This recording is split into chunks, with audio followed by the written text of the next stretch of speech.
Nous voilà accompagnés de Lionel Brézéfin. Bienvenue à tous sur la chaîne Twitch RMC Sport. Pour commencer, j'espère que vous allez bien, j'espère que vous êtes bien réveillés, vous avez pris le petit déjeuner, le café, etc. Donc je suis accompagné de Lionel qui est... Alors, je vais repréciser, directeur technique national de la Fédération française de MMA, mais non pas président de la Fédération française de MMA. Je me suis trompé sur ce visuel et tu m'as corrigé, donc j'ai corrigé de dernière minute. Comment Magnifique. Ça va, Lionel ? Ça va. Bonjour Sacha.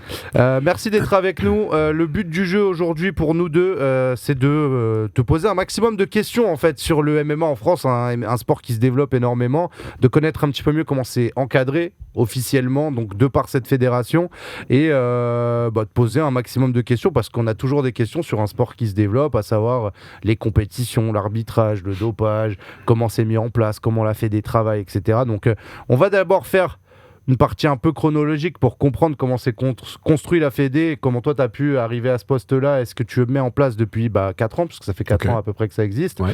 Et après on ira voir vers le futur et ensuite on aura un échange sur les actualités, etc. Donc j'espère qu'on pourra avoir pas mal de réponses aux questions qu'on peut se poser, notamment liées à la Fédé. Donc j'espère qu'il n'y aura pas de langue de bois de ta part, mais je pense pas. Non, ça va, on va tout dire. Ça va, on va tout dire. Bon, c'est cool. Et puis n'hésitez pas, dans le chat, c'est aussi fait pour ça. C'est un espace qui est ouvert pour vous poser vos questions, dans le sens où on peut apprendre beaucoup de choses. Et qu'il y a notamment, moi je pense aux personnes qui veulent s'impliquer dans le MMA. Je pense que via la fédération, il peut y avoir des choses à faire ou des manières de s'impliquer, de faire action sur des événements de MMA. On pourra revenir là-dessus. Déjà, j'aimerais comprendre et que tu nous expliques comment ça s'est construit, la Fédé de MMA, parce qu'aujourd'hui, elle a un statut un petit peu particulier. Elle est placée sous l'égide d'une autre fédération. Donc, est-ce que tu peux nous expliquer en termes assez simples comment ça s'est construit, la FMMAF, du coup ? En 2018, le ministère des Sports, il réfléchit en fait sur le MMA. Il y a eu un gros travail en amont et comme le MMA il arrivait, mais qu'on n'avait pas le droit de faire de la compétition en France, on pouvait que s'entraîner. Le ministère décide de mettre en place une action et en fait, il va publier une sorte d'appel d'offres. Donc c'est quelque chose de simple qui dit de quelle manière vous encadreriez le MMA, et il va le proposer à différentes fédérations. Okay. Et chaque fédé va répondre. Donc tu as la fédé de judo, fédé de karaté, la fédé de sport de contact, donc Muay Thai, kickboxing, la boxe française et la boxe anglaise, donc, et la lutte, qui vont répondre à cet appel d'offres entre guillemets.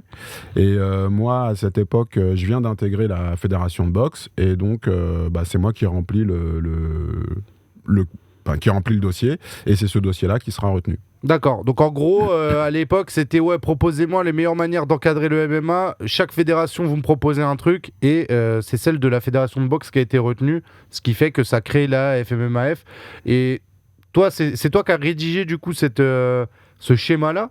Et c'est ce qui fait que tu as été directeur technique direct par la suite ? Moi, quand je suis arrivé, donc j'ai passé le concours en 2018, j'intègre la fédération de boxe. Le directeur technique national de l'époque voit passer, en fait, c'est ce qu'on appelle un appel à manifestation d'intérêt. Donc il voit passer cet appel, il me confie le dossier qu'on va rédiger avec Arnaud Romera et le directeur administratif de la boxe. Et à la suite de ça, on a passé un entretien au ministère. Il y a eu une concertation et à l'issue de ça, c'est ce projet-là qui est retenu. Et comme j'avais participé, j'étais sur la rédaction, du coup on m'a placé en responsabilité sur le poste pour la gestion du MMA en France. Ok, et c'était quoi ta fonction avant ça ? Parce que pour le coup, moi je te connais par le prisme du MMA, mais quelle était ta vie d'avant pour avoir rempli ce dossier-là ? Moi, j'ai commencé à m'entraîner en début des années 2000, donc j'ai commencé à m'entraîner en pied-point, et en fait j'ai passé toutes mes qualifications, donc j'ai passé mes brevets fédéraux en kickboxing Muay Thai, et ensuite je me suis inscrit à haute tension, et à haute tension il y avait du MMA. Donc c'est là que j'ai rencontré Loïc Porra, donc on doit être en 2004-2005. Haute tension, c'est parmi les premières salles de France qui donnaient des entraînements de MMA. C'est ça, t'avais David Baron, Jean-François Lenog, Bendy Casimir, Carla Moussou, et en fait c'était déjà des gens qui étaient au Pride ou à l'UFC, et en fait moi c'était la salle le plus près de chez moi, c'est vraiment le plus grand des hasards. Et du coup je découvre le MMA, je trouve ça sympa, je fais connaissance avec Loïc, et puis après ça continue, j'ai passé mes diplômes dans le sport, donc d'abord mes brevets fédéraux. Ensuite, j'ai passé mes brevets professionnels. Et si tu veux, parallèlement à ça, je travaillais comme cadre informatique dans un grand groupe de presse. Et en 2017, en fait, je quitte l'informatique pour me consacrer à 100% sur le sport. Ok. Donc les premières heures du MMA, tu les as vues dans les salles. Et donc, tout de suite, t'étais dans l'optique de rentrer dans le développement de ce sport-là, ou c'était plus ton personnel? Non, pas du tout. Moi, j'étais dans l'optique de m'entraîner, puis de combattre. Ouais. Et à un moment, j'en ai eu... ça m'intéressait moins. Et donc, Loïc m'a dit, encadre avec moi. Il était encore... un peu au Cagine, un peu à haute tension. Mais donc, du coup, c'est là que je passe mes diplômes pour encadrer. Et puis après, j'ai passé mes diplômes d'arbitrage. Après, j'ai passé mes diplômes de cutman. Après, j'ai passé un DES à l'INSEP. Et en fait, c'était vraiment pour comprendre comment entraîner au mieux. Et donc après, j'ai entraîné quand on était au Platinium. Et à l'issue de ça, en fait, j'ai été aussi formateur. Et si tu veux, c'est l'ensemble de toutes ces formations et de toutes ces expériences que j'ai pu retranscrire aussi dans cet appel d'offres, quoi, pour créer un environnement pour la structuration du MMA qui coïncide avec la manière dont nous, on vivait le MMA et ce qui pouvait nous être utile, en fait. Ok. Je vois que dans le chat, il y a déjà plein de questions. On refait un petit peu cette partie chronologique et après, on pourra y revenir. Oui, il y aura une rediffusion Secton, ne t'en fais pas, on mettra ça sur YouTube.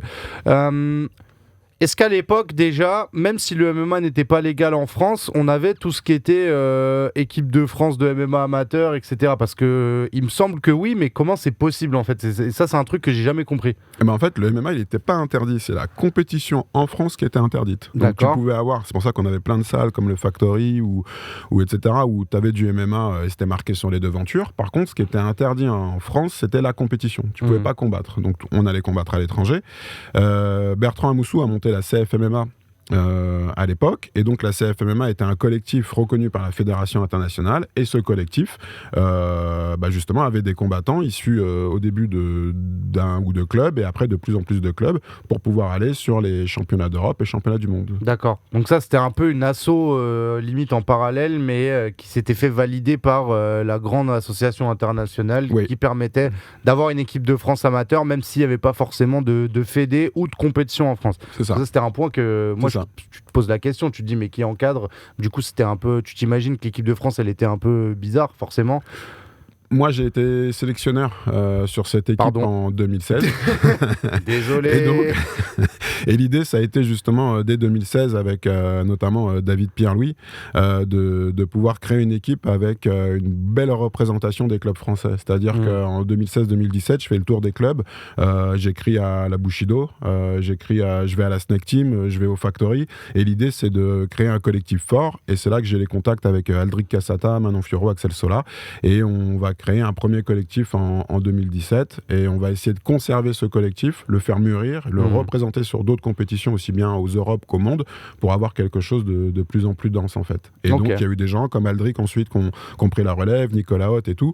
Donc c'est vrai que nous ce qu'on voulait c'était créer un ensemble cohérent malgré le fait qu'on puisse pas faire de compétition en France. Ok. Donc la Fédé de boxe remporte cet appel d'offres, on crée la fédération de MMA. Comment ça se passe après pour on va dire affecter les postes, parce que tu as évoqué Loïc Pora, donc on comprend que c'est un partenaire d'entraînement, quelqu'un que tu connais de longue date, qui aujourd'hui est l'arbitre le plus haut gradé de France, si je me trompe pas, par rapport à ses fonctions en tant que juge et arbitre, c'est le plus haut gradé en MMA. Non, en fait, on a d'autres gens qui ont exactement les mêmes parce qu'on a l'impression que c'est lui justement. Alors pour éclaircir, parce que moi je considérais que Loïc Pora on le retrouve assez élevé dans les arbitres. Comment t'as fait pour choisir les personnes qui aujourd'hui constituent? Comment ça se passe pour constituer la fédé de MMA quand on sait que c'était toi, on va dire la première brique en termes de ressources humaines? Alors, ce qui a été fait en 2020, c'est que je prends attache avec Ahmed Korchi. Donc en 2020, si tu veux, au 31 janvier 2020, le ministère dit « Ok, le MMA est rattaché à la Fédération française de boxe ». Donc, on nous dit ça en janvier 2020 et on a les annonces déjà du Bellator qui dit on arrive en septembre. Donc la problématique c'est de se dire que tu pars d'une feuille blanche parce que tu n'as pas de code sportif, c'est-à-dire en gros on va faire une activité pour laquelle on n'a pas rédigé les règles, on n'a pas déterminé comment on s'entraînait, on n'a pas donné les qualifications, on n'a fait aucune formation. Et tu as 8 mois avant qu'un événement majeur arrive. C'est ça, c'est la problématique et tu as 0 € aussi dans les caisses. Ah, Voilà. Ce qui est toujours sympa pour commencer. C'est mieux, c'est là que tu t'amuses le plus. Et donc, mais au moins tu réfléchis.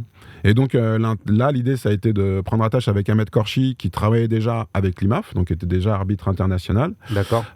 J'ai rédigé le code sportif. Il a été relu et consolidé avec justement l'expérience et l'expertise d'Ahmed. Et ensuite, ça a été d'identifier un nombre de personnes qui avaient déjà des compétences d'arbitre et de juge dans l'activité qui s'en rapprochait le plus, c'est-à-dire le pancrace. D'accord, ok. Et donc, c'est pour ça que là, tu retrouves Loïc, tu retrouves aussi Pank, tu retrouves Kael, tu retrouves Christophe Chapuis, et tu retrouves tout un tas de gens qui officiaient déjà, si tu veux, sur le pancrace. L'appel a été ouvert jusque Le pancrace, c'était régi par quelle fédé? La FFKMDA, c'était le pied-point. D'accord, ok, c'était le pied-point. Voilà. En fait, le pancrace, c'était du MMA, mais sans frappe au sol. D'accord. Sur un ring. Oui, c'est ce qu'on voyait notamment, alors pour ceux qui ont suivi un petit peu les cours d'histoire sur Saladin Parnasse, Morgan Charrière, William Gomis, quand on les voit s'affronter dans l'organisation de Hatch. C'est ça. Et j'ai un énorme trou de mémoire. C'était les Contenders et... 100% Fight. 100% Fight, merci. Et le nom me sortait totalement, désolé. Hatch, c'est pas contre toi, je te jure, c'est parce que c'est le matin, j'ai pas l'habitude. Le 100% Fight, c'était dans les règles du pancrace pour le coup, et c'était ses combats. En fait, donc... Tu as pris, entre guillemets, les arbitres qui constituent le MMA. Toi, en fait, tu étais sous l'égide de la boxe, mais tu as récupéré les arbitres de la FFKMDA. Ils l'ont pas mal pris. Moi, j'ai repris les compétences. Les compétences des arbitres de pied-point. Non, mais parce que ça peut faire conflit. Je veux dire, on est dans une politique. Bien sûr. C'est une fédé, la boxe, c'est une autre fédé, le pied-point. Et toi, tu es sous l'égide de la boxe, mais les arbitres qui vont t'intéresser, finalement, ils sont sous le pied-point. Mais les arbitres, en fait, si tu veux, l'arbitre, il peut travailler dans la fédération qui lui plaît. C'est-à-dire qu'il n'est pas que chez moi. C'est pas quand il vient à la FMMAF, en fait, il peut plus jamais travailler ailleurs. Okay. Un bon arbitre, c'est un arbitre qui tourne. Donc ça veut dire que si tu as un arbitre et qui tourne pas, en fait, il perd un peu en réflexe et c'est pas forcément bien pour lui. Okay. Là, ce qui a été fait, c'est qu'il y avait une liste, donc c'était une liste de 27 personnes, et sur ces 27 personnes, c'était des acteurs historiques qui étaient certains au Kempo, certains à la FFKMDA parce qu'il y avait le pancrace, mais en fait, c'était des gens qui avaient des compétences arbitrales, en fait. Okay. Ces gens ont été convoqués, cet ensemble a été convoqué à l'INSEP pour un premier séminaire de formation et d'introduction, et ensuite ils ont passé une formation en ligne qu'ils ont validée. Et c'est comme ça qu'on a créé le premier groupe d'officiels qui était justement juge et arbitre. Okay. Puisqu'en fait, à la FMMAF, quand tu es officiel, tu peux aller sur tous les postes. C'est-à-dire qu'au début, tout autour, tu as le chrono, ceux qui tiennent les portes, les inspecteurs, ça c'est du niveau 1, c'est les commissaires. Ensuite, tu as les juges, c'est du niveau 2. Et en niveau 3, tu as l'arbitre. Ouais, mais un arbitre est formé pour tenir le chrono ou pour tenir la porte. Ouais. C'est-à-dire que quand tu montes, si jamais pour différentes raisons on a besoin de faire des modifications, tu peux très bien prendre l'un des autres postes. Okay. Et ça, c'est un choix pour pas, si tu veux, qu'on ait une espèce de caste où tu as la caste des arbitres qui ne font qu'arbitrer et qui ne jugent pas, ou alors des gens qui ne font que juger et qui ne savent pas arbitrer. C'est-à-dire qu'en fait, en gros, tout le monde doit savoir tout faire. D'accord. Et ça te permet aussi de voir et de comprendre comment travaillent tes collègues. Quand tu connais le travail du pit, celui qui ferme la porte, c'est bien que toi, en tant qu'arbitre, tu te dises là, le pit, il a bien fait ou il a mal fait, parce que tu connais la tâche, tu connais la fonction. Mais par rapport à l'UFC, qui est la plus grande organisation au monde, eux, c'est pas exactement comme ça que ça se passe, non? Eux, les arbitres et les juges, non? Alors après, aux États-Unis, c'est un autre système où c'est des commissions athlétiques. Et en fait, les arbitres, c'est pas des arbitres de l'UFC, c'est des arbitres de la commission athlétique. Quand tu vas dans le Nevada, tu as les arbitres de la commission athlétique du Nevada. Ça veut dire que ton arbitre, il doit être en fait membre de l'association de la commission athlétique du Nevada. Mais bon, ils sont dans toutes les commissions quasiment, les arbitres, parce qu'on voit tout le temps les mêmes têtes. C'est ça. Mais tu regarderas, ils ont pas toujours le même polo. C'est vrai. Et ce qui change là, c'est la commission athlétique. Et quand on voit les gros arbitres internationaux en France, par exemple Marc Godard, qu'on a vu beaucoup, là, il se met en mode arbitre de la FMMAF, du coup. Pas tout le temps. En fait, dans le code sportif, on permet soit des gens qui sont des arbitres qui sont formés chez nous, soit des arbitres reconnus par l'ABC, et c'est l'ABC, l'Association Boxing Commission, qui reconnaît toutes les commissions athlétiques, soit des gens qui sont certifiés de l'IMAF. Ah ouais, ok, d'accord. C'est un peu complexe quand même. En fait, on est sûr qu'il y a la compétence nécessaire. C'est-à-dire que tu peux pas... en gros, tu as 3 labels, tu es obligé d'avoir un des 3 labels pour pouvoir arbitrer en France. C'est ça. Et c'est pour ça que Marc Godard, il répond à... il est à l'ABC, puis il était à l'IMAF avant, c'est lui qui formait et coordonnait les arbitres. Donc c'est pour ça que Marc, il peut venir et officier en France. Ok. Mais typiquement, un Herb Dean, qui est peut-être l'arbitre le plus connu du monde, qu'on voit à H24 à l'UFC, lui, il pourrait... Ok, ouais. Comme, Donc, il, comme il travaille aux États-Unis, c'est qu'il est à l'ABC en fait. Ok. C'est sûr. Donc une fois qu'ils ont leur certif à eux, elle leur permet d'arbitrer quasiment partout. Enfin, en tout cas, chez nous, ils n'ont pas de problème à arbitrer. Non, il n'y aura pas de souci. Ok, ça marche. Ça prend combien de temps à devenir arbitre rapidement? Salut à Kabiou dans le chat et à tous les autres. Vous inquiétez pas, je garde les questions de côté. On va en parler parce qu'il y a vraiment des sujets intéressants. Ça prend combien de temps pour être arbitre à peu près en France? Pour être, en fait, tu vas commencer N1, donc niveau 1, commissaire, inspecteur, pit, chrono, récupérateur des feuilles de score, etc. Scorekeeper, timekeeper. Il y a plein de postes en fait autour d'une cage. Il y a 11 personnes autour d'une cage. Ah ouais, quand même. Donc, on voit pas tous. Enfin, on s'en rend pas compte, oui. Mais ça fait 11. Mais comme au tennis. Oui, c'est vrai. Mais en fait, mais sur la boxe, il y en a beaucoup moins parce que tu as 3 juges et un arbitre, donc tout de suite, tu as l'impression que. Mais en fait, MMA, il te faut 11 personnes. Tu vas passer une saison en tant que N1. En fonction, il faut quand même que tu travailles beaucoup. Enfin, je veux dire, tu peux pas faire un événement et attendre la fin de la saison. Donc, c'est-à-dire qu'il y a un nombre d'événements à faire et un nombre de combats sur lesquels officier. Okay. Généralement, ça te prend une saison. Il te faut une vingtaine de combats. Ensuite, tu peux passer N2. Donc là, tu seras juge. Okay. Et juge, il faut pareil que tu fasses 20 à 30 combats. Et là, tu peux postuler à l'examen d'arbitre pour être arbitre. Ah ouais, ça prend au moins 2 ans, quoi. En vérité, ouais, ça va te prendre 2 saisons. Tu trouves ça long? Tu trouves ça court? T'en penses quoi, toi? Moi, je trouve ça long, perso. C'est long, mais en fait, c'est pas du badminton. Non, mais dans le sens où il y a des règles de sécurité et tout. Il y a des règles de sécurité et il faut connaître l'activité. Tu es obligé de connaître l'activité. Ouais, mais dans un sport qui est en train de se développer à vitesse grand V, dans lequel tu le dis, un combat, c'est 11 personnes et dans lesquels...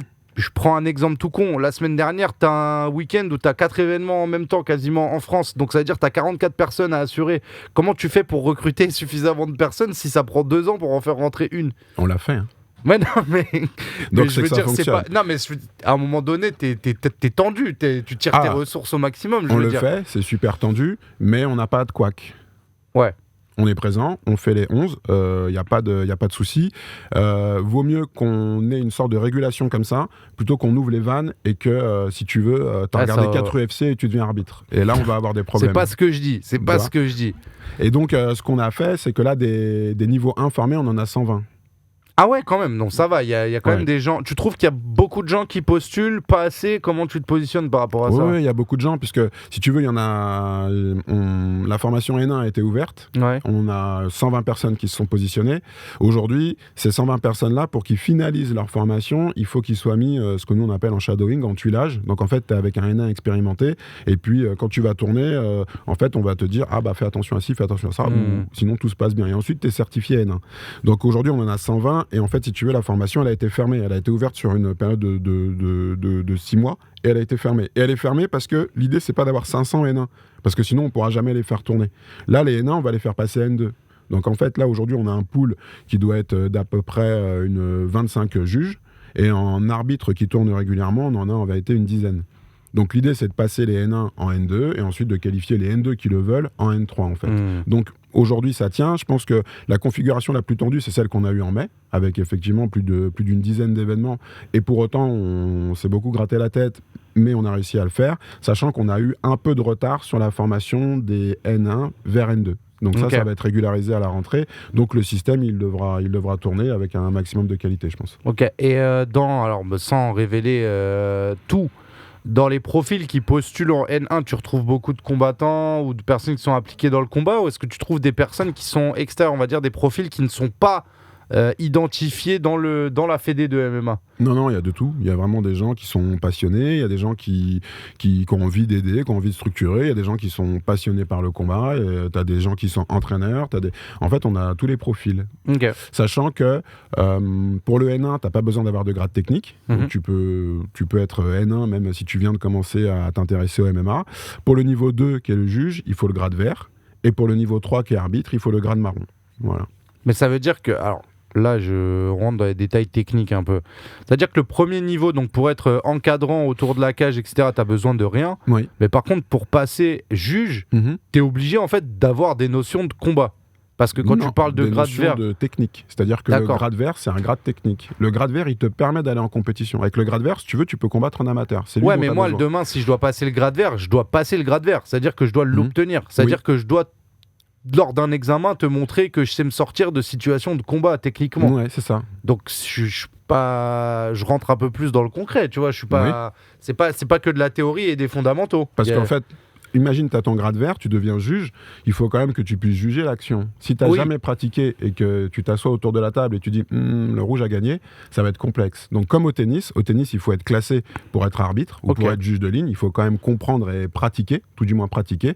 Et ben la particularité, elle est là. C'est que le grade, en fait, il te permet de combattre, il te permet d'entrer sur certaines formations d'entraîneur, mais il te permet aussi d'entrer sur certaines formations d'officiels pour qu'on s'assure que tu as quand même la compétence technique d'évaluer ce que tu es en train de voir. Mais ça, c'est une particularité française d'avoir des juges qui ont pu pratiquer ou qui techniquent, parce que je pense qu'il y a des juges de carrière, si je repars aux États-Unis, t'as des mecs, c'est des purs juges, je pense que tu vois leur dégaine ou autre, ils ont jamais fait une défense de takedown ou quoi. Est-ce que c'est ça qui peut faire que parfois on a une perception d'un juge et des scorings qu'on regarde à l'UFC qui vont être très différents finalement de ce qu'on va scorer en France? Est-ce qu'en France finalement les juges ont peut-être plus conscience de ce qui se passe que les Américains selon toi? En tout cas, je l'espère.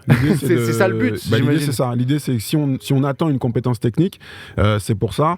En pancrace, on a eu beaucoup de problèmes. C'est-à-dire qu'à l'époque où on évoluait, nous, en pancrace, on avait des juges qui venaient, par exemple, du grappling et qui étaient là. Et quand toi, tu faisais ton combat, en fait, ce que tu faisais sur la partie percussion, c'était souvent sous-évalué ou mal évalué. Parce que la perception du juge sur le fait de percuter, elle était pas, ça manquait de cohérence, parce que c'est des juges qui pratiquaient pas la percussion. Par contre, le sol était peut-être même lui, par contre, surévalué, et on évaluait plus. T'avais plus de chances. Un mec qui évoluait bien au sol, il arrivait plus facilement à tirer son épingle du jeu qu'un mec qui percutait bien en fait. Et par exemple, l'effort, le fait de se dire, bah, t'as un takedown et tout, tu te relèves, tu t'en débarrasses, tu reviens debout. Parfois, c'était pas valorisé. Alors qu'en fait, c'est un gros travail parce que tu dis, la dimension sol, elle est pas à moi. Je reviens sur la percu parce que ça me plaît. Et du coup, je reviens sur de la percu. Finalement, non. C'était pas forcément pris en compte à sa juste valeur. Là, en ayant des juges qui soient formés dans la pratique, j'espère que ça va enlever ce genre de biais. Ok. Et qu'est-ce que je voulais dire? Et du coup, en termes de respect des règles, nous en France, on utilise c'est les règles unifiées du MMA. Si on prend les critères de scoring, etc. Quand on zoome un petit peu sur les juges, on est dans cette hiérarchie-là c'est le dégât qui prime, ensuite le contrôle effectif, etc. Grappling effectif, striking effectif. Exactement. On est sur les règles de MMA, les règles de MMA unifiées, sachant que en fait, elles n'ont rien d'unifié. Ce qui est unifié, c'est les coups interdits. D'accord. Et après, ça tient sur 2-3 pages à 4. Mais tout ce qu'il y a autour, en fait, chaque commission athlétique le vit différemment. Oui, notamment la règle des 3 appuis qui fait beaucoup de débats selon les commissions, etc. C'est ça. Et en fait, là, ils vont faire ça en août. Il y a une réunion à l'ABC où l'ABC va réunir toutes les commissions athlétiques et chaque arbitre, chaque juge des commissions, ça va être un grand colloque, va donner son opinion. À la fin, ils statuent et c'est comme ça qu'ils vont réussir ou pas à le faire passer en septembre. Mais ils travaillent comme ça sur un mode collégial, en fait. Ça marche. Dans les sujets récurrents qu'on a qui sont liés au MMA, à la fédé de MMA, forcément on ne peut pas échapper à tout ce qui est lutte antidopage, parce que comme tu le sais, on est dans un sport qui fait beaucoup parler pour ça, parce qu'il y a quand même des physiques avantageux de beaucoup de combattants. Forcément les jaloux se posent des questions, est-ce que c'est naturel ou non? Quel est le rôle de la fédé pour la lutte contre le dopage? Parce qu'en fait, on a une agence française de lutte contre le dopage, donc la FLD, qui régit un petit peu tous les sports. Comment est-ce que toi, tu travailles avec eux? Comment est-ce que tu mets les choses en place? Alors la FLD, effectivement, est une agence nationale. Donc en fait, si tu veux, elle a autorité pour procéder au contrôle comme elle le souhaite. Donc ça veut dire que la FLD, elle est au-dessus de toutes les fédérations. C'est-à-dire que si la FLD vient sur un événement et dit on veut contrôler un tel, elle le fait. Elle est un peu comme le médecin lors des combats de MMA, lui qui peut stopper quand il veut, s'il estime qu'il y a un danger ou autre. La FLD, dans n'importe quel sport, elle peut intervenir quand elle veut. Voilà, sachant qu'en plus ils sont assermentés, donc ils ont vraiment un statut particulier en fait. Et c'est pas nous qui les convoquons, c'est pas nous qui les sollicitons, c'est la FLD qui nous dit ou pas. Souvent, elle ne nous le dit pas, mais en fait, quand on arrive, nous, on doit toujours prévoir, c'est ce qu'on met dans le cahier des charges et ce qu'on demande à l'organisateur de le respecter, c'est qu'il doit toujours avoir 2 locaux pour la FLD, c'est comme ça. Parfois, ils sont utilisés, parfois, ils ne sont pas utilisés. Ils viennent, parfois, ils font 5 contrôles, parfois, ils en font 8. Et quand ils viennent, ils ne me disent pas, on va contrôler un tel. Ils me disent, tu les découvres, ou parfois, là, j'ai des bons rapports avec eux, donc parfois, on me prévient, on me dit, peut-être qu'on viendra sur tel événement. Par contre, je ne sais pas du tout quelle est la teneur du contrôle, en fait. Nous, on n'est pas informés. Une fois que le contrôle est fait, la FLD renvoie à la fédération les résultats du contrôle. La fédération n'a plus le droit aujourd'hui de communiquer sur les résultats. C'est une directive RGPD, tu vois, sur la protection des données personnelles, parce que c'est lié au médical. Et donc, nous, on voit les sanctions. On doit en prendre compte dans notre base. Ça veut dire que si quelqu'un est suspendu ou sanctionné, nous, il faut qu'on le mette en inactif dans la base, de sorte à ce qu'il ne soit pas reprogrammé sur un événement. Par contre, on ne peut pas prendre le téléphone, appeler l'organisateur ou appeler le coach ou appeler l'athlète en lui disant « Ah, t'as reçu un truc », parce qu'en fait, on n'a plus le droit de le faire. D'accord. Donc nous, si tu veux, on voit les trucs passer, on est spectateur, mais en fait, on n'est pas acteur de ces éléments-là. Et c'est pas toi qui oriente les sanctions, du coup ? Non, depuis 2019. Avant 2019, la FLD disait là, on a un cas positif. Et donc les fédérations disaient ok, on s'occupe de la sanction. Le seul problème, c'est que parfois, dans certaines disciplines, les fédérations étaient très conciliantes. Et donc, parce qu'ils n'avaient pas un intérêt à suspendre un mec qui, par exemple, est gros ambassadeur de son sport. Exactement. Ou quelque chose comme ça. Et donc, en 2019, la FLD dit maintenant, c'est nous qui prononçons les sanctions. Et aujourd'hui, les sanctions et les délais de sanctions sont prononcés par la FLD. D'accord. Donc, et toi, tu es juste au courant de ce qui se passe, quoi. Nous, on est au courant. On a d'excellents rapports avec eux parce que l'idée, c'est de faire en sorte qu'eux puissent travailler dans les meilleures conditions. Donc, en fait, on a des vraies discussions avec les organisateurs. C'est aussi que leur travail soit connu. Donc, c'est pour ça que ça fait partie de la formation fédérale et qu'il y a des modules. Et puis eux, ils proposent des informations de sensibilisation, tout plein d'actions de prévention auxquelles nous, on peut s'allier pour être partenaires et faire en sorte que justement leur rôle soit mieux compris, que les sanctions soient mieux comprises et que leur mode d'intervention aussi soit mieux appréhendé en fait. Ok. Est-ce qu'aujourd'hui, c'est pas pour c'est pas pour déranger ou quoi? Tu as une idée du nombre de personnes qui ont été contrôlées positives dans le cadre du MMA, à peu près? J'ai pas le chiffre, mais on est dans le top 3 des contrôles positifs AFLD, en fait. Toutes disciplines confondues. Non, si. Ce qui est pas ouf, en soi. Ce qui est ouf. Top 3 positif, du coup. Ah ouais, top 3 positif. Non, mais attends, parce que moi dans le sens pervers, je me suis dit top 3, genre on est parmi les plus dopés. Et je me suis dit, il est en train de dire un truc de ouf. Non, parce qu'en fait, dis-toi qu'on contrôle pas que les nationaux. Ça veut dire qu'ils vont contrôler des gens qui viennent aussi des pays de l'Est. Est-ce que tu penses que c'est pour ça que parfois on galère à ramener des combattants pour certaines organisations? Ouais, c'est sûr. Typiquement le KSW, dont quand ils sont venus en France, on a vu que la carte, était un peu différente d'une carte polonaise. C'est sûr, parce que le texte de loi, parce que tout ça c'est rédigé par la loi quand même, le code du sport, pas le code sportif de la fédération, le code du sport. Donc on a le code pénal, le code de la route, et il y a aussi le code du sport. On est un des rares pays au monde à avoir un code vraiment juridique pour l'encadrement de des disciplines sportives. Et donc le code du sport, il indique que si tu es positif, tu perds le bénéfice de tes titres. Ça veut dire par exemple, quand Lance Armstrong il est déclaré positif sur le Tour de France, en fait il perd tous ses titres de vainqueur du Tour de France. Et dans la vraie vie, ce qui est marqué dans l'article, c'est qu'il doit aussi restituer les primes qu'il a gagnées en étant positif. Ouais. Au jeu, il y a un athlète qui s'appelle Yannick Sepagnac qui fait 4e au jeu, je ne sais plus à quelle Olympiade, et il s'est avéré que le 3e ou la médaille d'argent en fait était positif. Il a perdu le mec donc sa médaille d'argent au jeu, ce qui a fait modifier le classement, et Yannick a récupéré une médaille de bronze sur les jeux. Tu vois, ça veut dire que c'est rétroactif. Okay. Donc là, ce qui se passe, c'est que les gens qui sont déclarés positifs en France perdent le bénéfice de la victoire. Donc elle passe en défaite. Ouais. Et donc, ça a freiné certaines organisations de se dire, il y a des gens qu'on ne pourra pas emmener parce qu'on les sait aussi positifs. Donc, quelque part, ça sécurise quand même le plateau français en s'assurant que on va avoir moins de gens qui vont venir parce qu'ils savent que ça peut, si jamais ils sont déclarés positifs, ça sera un rouge sur ta peau ou sur Sherdog. Ok. Ouais, on voit French MMA qui réagit, qui disait le KSW, la FLD, ils sont venus à 10 alors que normalement ils viennent à 3. Donc ils étaient plutôt au fait, et ils disaient que si il y avait beaucoup de combattants étrangers en fait qui viennent combattre en France qui tombent dans les résultats positifs, et que si t'enlevais ça, finalement on serait peut-être parmi le sport le plus propre en France, entre guillemets. Exactement. Sur le dopage. On serait bien positionné, et si tu veux, c'est là où il faut qu'on ait une grosse cohérence nationale entre les organisations, la fédération et l'agence française. C'est-à-dire qu'il y a peut-être des endroits, aujourd'hui on a un beau vivier d'amateurs français, il y a peut-être des endroits où il faut qu'on aille moins, parce qu'aujourd'hui on a la matière, parce qu'on a suffisamment de Français qui peuvent combattre et faire de super beaux combats, et donc pour leur premier combat pro ou pour les débuts de carte, en fait, il n'y a pas de souci. Je vais prendre quelques questions dans le chat, parce qu'il y en a vraiment pas mal, et j'ai pas envie de remonter, on va remonter au plus haut, hein. Il y en a déjà beaucoup.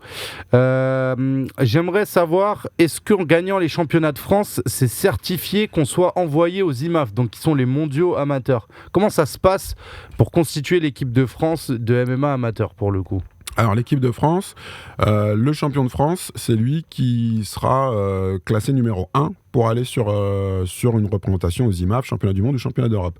Si le champion de France n'est pas disponible, à ce moment-là, on regarde aussi le numéro 2 s'il peut y aller, donc le vice-champion, et on regarde aussi en fonction du classement sur toute l'année avec la MMA League.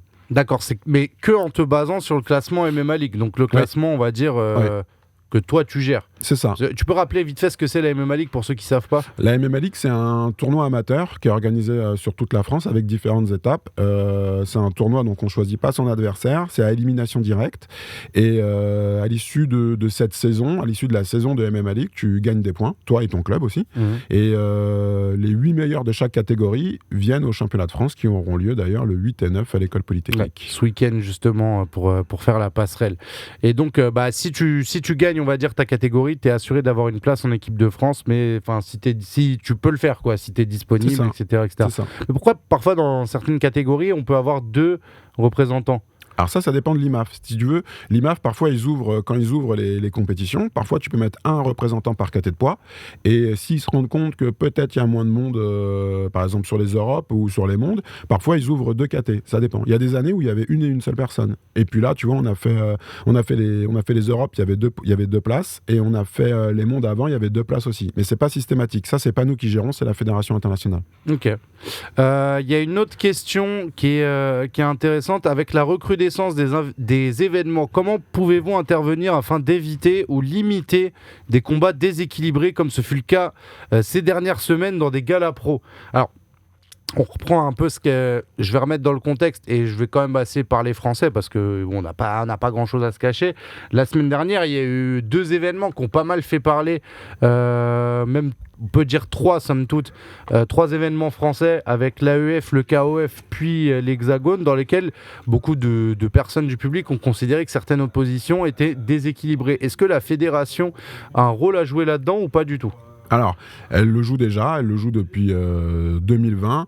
Il y avait une règle, la règle des plus 4 moins 4. Ouais. Tu la connais ? Je veux bien que tu la réexpliques parce que moi je la connais, mais je pense que Cédric Doumbé la connaît aussi parce qu'à l'époque ça le concernait énormément. C'est ça. Et je veux bien que tu nous remettes un petit peu dans ce contexte-là. Donc le plus 4 moins 4, c'est que quand tu avais moins de 10 combats, tu pouvais pas prendre quelqu'un qui avait par exemple 4 combats de plus que toi. Ça veut dire en gros quelqu'un qui avait 2 combats, pouvait pas prendre quelqu'un qui avait 12 combats. Donc tu avais une espèce de sas qui était sur les moins de 10 combats où justement on s'assurait que tu pouvais prendre que des gens qui aient 4 combats d'écart avec toi. On a gardé cette règle pendant 2 ans, puisqu'en fait, le système. Le MMA en France, il est évolutif. On ne peut pas arriver, prendre un code américain, le placer, c'est impossible. Il va se passer. Il va y avoir il y a trop d'écart. Donc, c'était le plus 4 moins 4 sur les moins de 10 combats. Et là, maintenant, on l'a placé sur les moins de 5 combats cette saison. Ok. Donc, ça veut dire qu'on a réduit l'écart et que désormais, tu as une zone jusqu'à ce que tu aies passé ton 5e combat, tu es dans une zone où tu peux pas choisir des adversaires avec des combats, trop de combats. Mais par contre, une fois que tu as ton 6e combat, si tu veux prendre quelqu'un qui a 36 combats, tu peux le faire. Ok. Ça veut dire que nous, on n'intervient plus sur cette régulation. On a mis cette régulation pendant 2 ans sur les moins de 10, et là, on va la mettre sur les moins de 5, et on la maintient. Il fallait qu'on mette ça pour éviter justement qu'on ait des gens avec des écarts trop importants et en attendant aussi que le plateau amateur mûrisse de sorte à pouvoir alimenter le plateau pro en fait. Et à mesure que, si tu veux, des amateurs sont formés et peuvent évoluer en toute sécurité sur le pro, et ben en fait on change la notion de gestion des combats. Par contre, on n'intervient pas sur le matchmaking. Nous, on va regarder, on voit des oppositions. S'il a déplacé les 5 combats, on observe quand même. Si par exemple tu prends quelqu'un qui vient à 100% de la lutte et qui dit je veux faire du MMA demain matin, il doit quand même passer un CCP, donc c'est un certificat de capacité professionnelle où nous on va l'évaluer sur les aspects techniques, défensifs des autres dimensions qui ne font pas partie de sa discipline. Ça veut dire en gros un lutteur, on va l'évaluer sur le pied-point, on va l'évaluer sur le sol, mais pas sur la lutte, mais directement sur le sol. Mais ça c'est pour servir au fait qu'il puisse rentrer en 0-0 en pro et qu'il n'ait pas la limite des 5 combats, parce qu'on estime qu'il a de l'expérience avant. Enfin, là pour le coup, c'est ce que moi j'appelais la jurisprudence Doumbé, mais je sais pas si ça s'appelle comme ça finalement dans le texte, mais à l'époque quand on parlait de Cédric Doumbé qui pouvait combattre sur le premier UFC à Paris, la règle c'était il n'a pas de combat au MMA. Mais qui a dit qu'il pouvait combattre ? En fait, c'est ça le truc, c'est que toutes les organisations... Je dis pas c'était un des noms qui était évoqué. Ouais. C'était un des noms qui intéressait l'UFC parce qu'ils l'ont fait pop sur leur site internet. Très clairement, en général, c'est bon signe. Mais après, dans les faits, on s'est rendu compte que finalement faire ce combat avec un combattant de l'UFC est quasi impossible parce que tous les combattants de l'UFC, il n'y en a aucun qui a Katomba. Concrètement, tu rentres pas à l'UFC à Katomba ou alors t'es vraiment le fils de Dana White, tu vois. Donc c'était en fait, ça commençait à sentir le roussi. Après, il y a eu d'autres histoires derrière, mais déjà dans le cadre légal, en fait, c'était quasi impossible de le faire combattre à l'UFC Paris. Et ça laissait poser des questions parce que avec toute sa carrière de kickboxer, tu disais, il y a quand même de l'expérience à justifier qui fait que cette règle-là, sur son cas à lui, elle est un peu particulière. Je suis pas certain. En fait, il faut savoir que quand un événement a lieu en France, il est porté par l'organisateur, mais il est sous l'égide de la fédération. Ça veut dire que pour tous les services, ministère de l'Intérieur, tous les services, c'est la FMMAF qui organise. Donc en fait, pour l'État, c'est la FMMAF qui organise l'UFC, le Bellator, etc. Mais pourtant, le porteur de l'événement, ça va être l'UFC, le Bellator, KSW, ARS, Hexagone. Par contre, nous, on est garant de ce qui se passe sur l'événement. Okay. Donc c'est pour ça que les demandes de manifestation arrivent à la fédération. La fédération regarde les palmarès, le délai pour les KO, tout ça c'est découpé, analysé, et ensuite nous on rend un avis favorable ou pas. Okay. Et ce qui fait que parfois on fait modifier des cartes, y compris des cartes du Bellator ou de l'UFC, parce qu'on refuse des oppositions en fait. Une fois que ça a lieu, une fois que nous c'est validé, à ce moment-là ça fonctionne. Mais il faut faire attention parce que parfois on a des organisations qui communiquent sur des combats où on voit les trucs passer, et nous, on n'a pas reçu la demande, en tant que fédération. Ah. Ça arrive très souvent, ça arrive très très souvent. Attends. Ça veut dire que tu peux très bien avoir... En gros, t'expliques qu'il y a des organes qui essaient quand même de passer un peu sous ton radar. Elles passeront pas sous le radar, parce que la demande elle va arriver chez nous. Mais par contre, quand une orga dit on va faire ce combat-là face à cette personne, nous on sait bien, côté Fédé, parce qu'il y a un bureau technique des officiels, c'est-à-dire que sur tout le pool des officiels, il y a 8 officiels qui spécifiquement travaillent là-dessus, sur l'analyse des cartes, et c'est ce qu'on appelle après les superviseurs de compétition. Et en fait, les superviseurs, ils voient bien que ce combat-là, il n'aura pas lieu. Mais nous, on n'a pas reçu de demande officielle. Par contre, tu le vois sur Insta, tu le vois sur Twitter. Et après, forcément, ça va prendre un bâche. Et on va dire, la fédération a bloqué. La fédération n'a pas bloqué. C'est que la règle, c'est la règle. Tout le monde la connaît. C'est hyper pervers, en vrai. Parce que, moi, je suis organisateur. Je me dis, imagine, je communique sur un combat qui est infaisable, mais c'est le combat que tout le monde veut voir. Je vends mon événement là-dessus pour après faire merde. La Fédé m'a bâché. Ils sont vraiment relous. C'est ce qui se passe depuis 2020. Ah ouais. Oui. Nous, les demandes de manifestation, c'est écrit, on doit les recevoir 30 jours avant l'événement. Okay. Aujourd'hui, c'est super... Mais est-ce que en vrai, j'essaie de faire un petit peu, pas l'avocat du diable, parce qu'il n'y a pas forcément de diable, chacun défend ses intérêts, ce qui est à peu près normal, et c'est la vie de tous les jours, entre guillemets.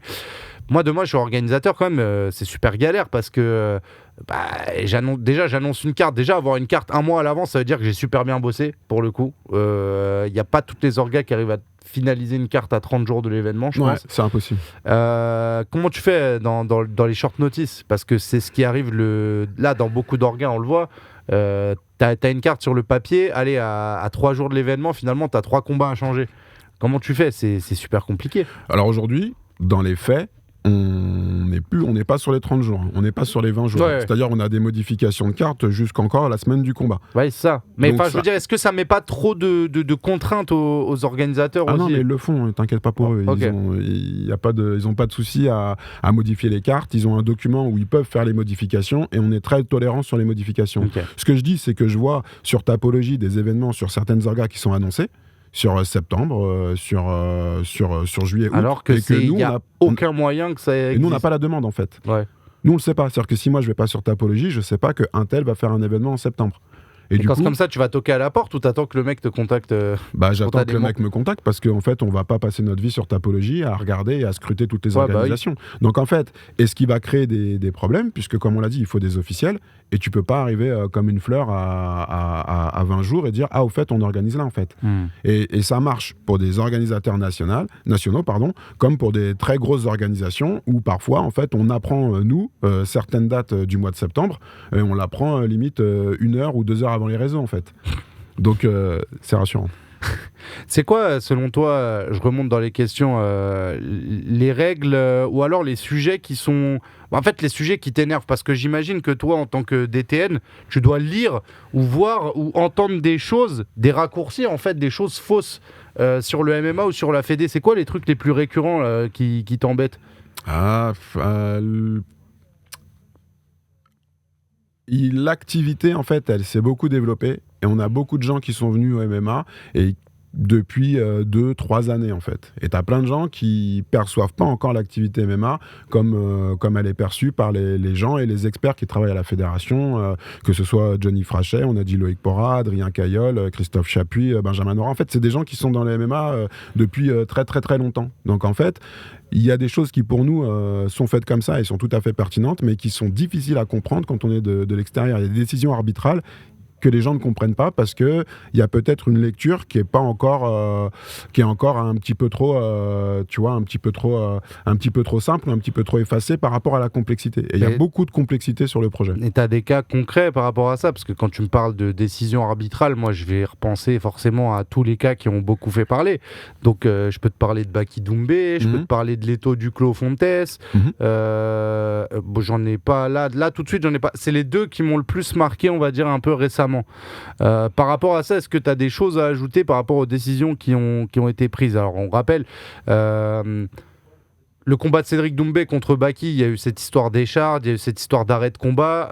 Ce qui est mis en cause, c'est une des règles du MMA, qui est le refus de combattre. Tu n'as pas le droit de refuser le combat.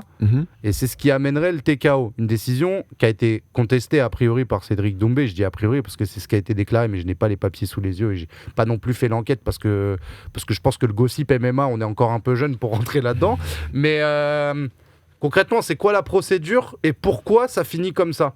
Parce qu'il y avait quand même... je pense qu'il y a des sujets où ça aurait pu être évalué nos contestes, d'autres non. Pourquoi finalement c'est resté comme ça? Et comment ça s'est passé? Parce que, comme on l'a dit tout à l'heure, en France, le sport est régi par un ensemble de textes juridiques, le Code du sport.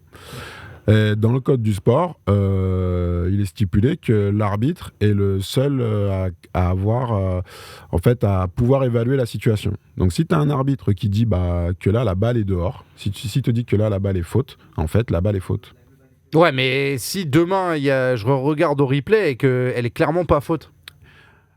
Regarde, quand Thierry Henry il met une main et que tu vois la main en replay 30 fois, la faute c'est fini. Tu peux faire ce que tu veux. Et en fait, c'est comme ça. Tu peux rien. C'est la loi en fait. Tu vois ce que je veux dire? Après, est-ce que c'est pertinent ou pas? Moi, j'interviens pas là-dedans. Moi, ce que je te dis, c'est que c'est la loi. Et qu'est-ce qui se passe? Admettons. Ok, c'est faux. Du coup, la décision de l'arbitre est celle-ci. Toi, tu dis non. En fait, on a vu qu'il y avait une main. Tu reviens sur le truc, en fait, la personne lésée, elle va se retourner contre toi et ça va être arbitré par une autre instance qu'on appelle le CNOSF. Et le CNOSF, lui, c'est très simple. Il prend ton code sportif, il prend le code du sport et il donne une décision. C'est comme ça. Donc ça veut dire qu'il y a un cadre légal à tout ça. On n'est pas en fait une bande de potes autour d'une boîte à pizza et on se dit tiens, on va faire ci, on va faire ça. Et dans le sens où... Non mais parce qu'il faut dire les choses. T'es obligé de... T'as un cadre et en fait, aujourd'hui, on évolue dans le cadre et ça fait partie aussi de l'encadrement des grosses disciplines aujourd'hui et de toutes les disciplines sportives en fait. Non, parce qu'il y a aussi une perception, je veux dire, si moi j'ai l'esprit clairement mal orienté demain, je peux me dire, je suis Loïc Porra, j'ai aucun intérêt déjà à me contredire. Concrètement, dans ma fonction d'arbitre, si je me contredis, concrètement c'est moi qui me tire une balle dans le pied. Bien sûr. Je peux aussi me dire finalement Lionel Brézéfa qui est DTN, je le connais depuis longtemps aussi, donc peut-être que c'est mon poteau, donc peut-être qu'on va pas se désavouer mutuellement. Je peux aussi me dire que le sport il est jeune, il n'a pas une fédération à proprement parler, donc si je commence à envoyer des no-contests dans tous les sens, c'est peut-être pas forcément positif par la fédé. Enfin, si je suis un peu parano, je peux me poser 3000 questions par rapport à ça. Bien sûr. Et c'est important aussi que les gens comprennent que il y a aussi d'autres autorités et tout n'est pas dû ni à toi ni à Loïc Porra finalement dans ce genre de décision en fait. C'est ça, et le système il est conçu comme ça, c'est-à-dire que même la commission, le BTO, le bureau technique des officiels, c'est pareil, c'est 8 officiels. C'est-à-dire qu'en fait c'est pas Lionel, c'est pas Johnny. En fait, c'est pas un huis clos en fait. Toutes les décisions sont arbitrées. Tout ce qui se passe est évalué par le bureau technique. Et si tu veux, les officiels sur un événement, ils sont tous évalués. Ok. À la fin, tu as une évaluation, tu as une note, et si jamais on a quelqu'un qui fait pas mal d'erreurs ou qui fait beaucoup d'erreurs, enfin qui reproduit des erreurs, en fait, la personne, elle repart en formation. C'est comme ça. C'est le but du dispositif. Il y a Mehdi aussi qui pose des questions et qui sont assez intéressantes. Comment se fait le classement des clubs à la MMA League? L'US Metro est premier, mais a beaucoup moins de pourcentage de réussite que la MNCL qui est troisième, car la MNCL a présenté moins de combattants, mais a de meilleurs résultats. Il y a une stratégie à inscrire beaucoup de gens parce que ça fait monter les points du club. Enfin, ça, c'est du pratique. J'ai l'impression que c'est ce qu'il est en train de dire, Mehdi. Qu'en gros, il dit que l'US Metro est premier. Bon, j'ai l'impression qu'il y a un petit sens critique dans le sens où il dit l'US Metro est premier parce qu'ils arrivent à inscrire beaucoup de combattants dans beaucoup de catégories. Ouais. Et que forcément, ça fait des points parce qu'imagine qu'il n'y a pas forcément beaucoup d'inscrits dans une catégorie, tu peux très vite retrouver une médaille. Là où un club qui est beaucoup plus petit comme MNCL finalement se retrouve troisième, alors que finalement dans leur stade de combat et pourcentage réussite ils sont au-dessus. Ouais. En fait, est-ce que ça relève pour toi, c'est un truc à améliorer justement et c'est un cas qui fait que Oui, après, les classements, tu fais ton classement en fonction de ce que tu cherches. Moi, ce que je cherche, par exemple, sur le classement des combattants, c'est des combattants avec de l'expérience. Donc, en fait, moi, je valorise l'expérience. Et ensuite, ton expérience, donc c'est le nombre de combats que tu vas faire. Donc, c'est ce qui va être valorisé dans la règle de calcul qu'on a prise. Et après, je valorise les gens qui ont des bons résultats avec de l'expérience. Donc, après, je vais valoriser si tu fais 1, 2 ou 3 au classement. Et c'est comme ça qu'on arrive à avoir un profilage sur les combattants. Pour les clubs, ce qu'on va valoriser, c'est le fait que le club ait la capacité de mettre beaucoup de personnes sur des podiums. Okay. Donc effectivement, si tu es un club et que tu arrives à envoyer beaucoup de gens sur les compétitions et que les gens font des podiums plus que toi qui en as moins, bah, mathématiquement, ça donne ça en fait. Okay. Après... t'as des entités qui sont vraiment des grosses entités et du coup bah forcément ils ont plus de compétiteurs, donc forcément ils ont plus de chances de faire des podiums. C'est peut-être aussi ce qui explique, mais effectivement toutes les règles doivent être réfléchies, et puis si on s'aperçoit qu'on arrive à des situations aberrantes, on changera la règle de calcul. Il y a une question sur que dit le règlement concernant les maladies transmissibles par le sang. Comment les combattants sont-ils suivis par rapport à ça? Alors les combattants pros, tout comme les combattants amateurs, il y a un ensemble de documents médicaux, et notamment la sérologie qui est exigée. Et sur la sérologie, on va tester les hépatites et VIH. Ok. J'ai une Ah oui, il y a une question de Wilson qui était un peu technique. Pour la MMA League, avec les combattants de moins de 5 combats et ceux qui en ont plus, comment ça se passera pour les qualifications au championnat de France? Est-ce qu'il y aura donc 2 classements? Donc ceux qui seront en moins de 5 et ceux qui seront en plus de 5. Ce qui va se passer, c'est que le SAS des moins de 5 va permettre de faire en sorte que on ait des gens qui soient néo-pratiquants dans la compétition, et du coup, ils vont se rencontrer. Mais en cours de saison, ils vont quitter le SAS des moins de 5. Ça veut dire, en gros, tu fais 2 MMA League, à la 3e, tu n'es plus dans le SAS des moins de 5. Ouais. Mais tu vas conserver tes points.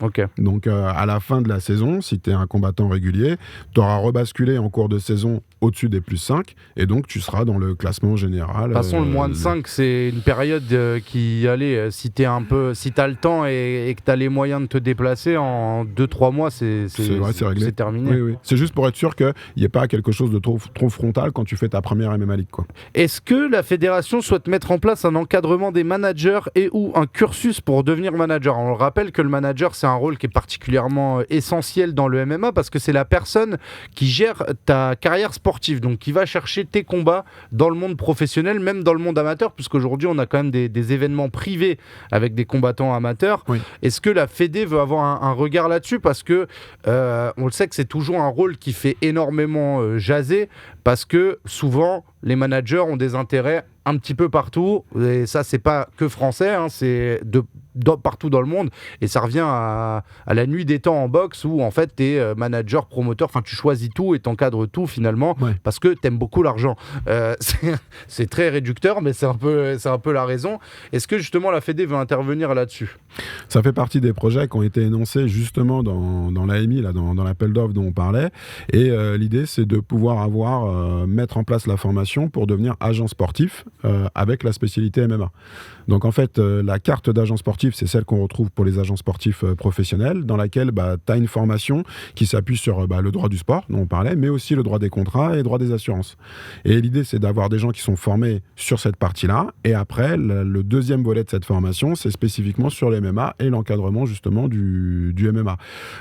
Ça vise à être obligatoire, c'est-à-dire que pour travailler assumer ces fonctions-là, il faut que tu aies cette formation-là. Pour être agent, il faudra que tu aies une carte d'agent comme au foot. Mais comme ça, c'est la cible. Comme au basket. C'est pas le cas actuel. Non, c'est pas le cas actuel. Parce que là, actuel. moi, demain, je peux être manager en vrai. Bien sûr, c'est pas le cas actuel, puisqu'aujourd'hui, la formation, elle est pas rédigée. Et l'autorité qui régule les agents sportifs, c'est le CNOSF. Donc, il faut qu'on mette en place cette formation, il faut qu'on la déploie. Et ça, c'est à finalité dans 2 saisons. On espère que d'ici 2 saisons, on pourra le faire. Ah oui, d'accord. Donc, l'encadrement, on va dire conjointement fait avec la Fédé et les managers, ce serait d'ici 2 ans. Oui, d'ici 2 ans. Ok. Pour avoir un délai ce qui réaliste. fait que je peux encore être agent pendant à peu près 1 an et demi. Voilà. Après, tu pourras plus, tu devras passer je passerai la formation. Il n'y a pas de souci. Est-ce qu'il y a quelque chose de prévu pour encadrer le MMA amateur et encourager les combattants à faire le plus de combats possible plutôt que d'aller vers des organisations amateurs qui starifient les combattants au risque de leur faire perdre de vue l'importance de la carrière amateur au profit de la gloire de ces organisations? La question qui fait 3 km mais qui pour le coup est assez pertinente. Ce qui est fait, c'est ce qui a été mis en place l'année dernière avec la mise en place de la MMA League. La MMA League, c'est une compétition fédérale gérée à 100% par la FMMAF, avec, comme on le disait, son mode de tournoi. Et à l'issue de ça, pour les meilleurs, une qualification en équipe de France qui permettra aussi d'accéder en fonction des résultats sur les championnats du monde et les championnats d'Europe. Donc en fait, c'est la réponse qu'on a justement pour développer et stimuler le circuit amateur. C'est quoi ta vision, toi, des événements, alors sans rentrer trop dans l'opinion, mais ta vision des événements privés avec des combattants amateurs? Tu trouves que c'est... Parce qu'en fait, il y a 2 visions. Clairement, si on se base sur le modèle américain, ça n'existe pas. Ouais. Ces cartes ambivalentes avec amateurs et pros. Par contre, si on se recentre un petit peu sur l'Europe, c'est un truc qui, dans le pied-point, est ultra fréquent en fait, de mêler ces 2 sports-là. Toi, c'est quoi ta vision là-dessus? Parce qu'aujourd'hui, ça crée des grosses réputations sur des combattants amateurs. Ça les starifie, ou en tout cas, ça les professionnalise peut-être même un peu tôt pour certains. C'est quoi ta vision là-dessus? Je pense que c'est une étape du développement. Le MMA, c'est un sport qui est entre le spectacle et le sportif. Tu es vraiment entre les deux et l'équilibre, il est très très dur à trouver. L'idée du tournoi, c'est que tu choisis pas ton adversaire. Donc même si tu as une starification ou même tu fais ce que tu veux, sur une MMA League, tu choisis pas. Donc finalement, quand tu t'en sors et quand tu fais tes championnats de France, c'est toujours le meilleur qui s'en sort à la fin. Donc c'est plus le contrôle continu parce qu'on a un classement sur l'année et on a les championnats de France qui nous permet nous aussi d'arbitrer quand on va aller sur les mondes ou sur les Europes.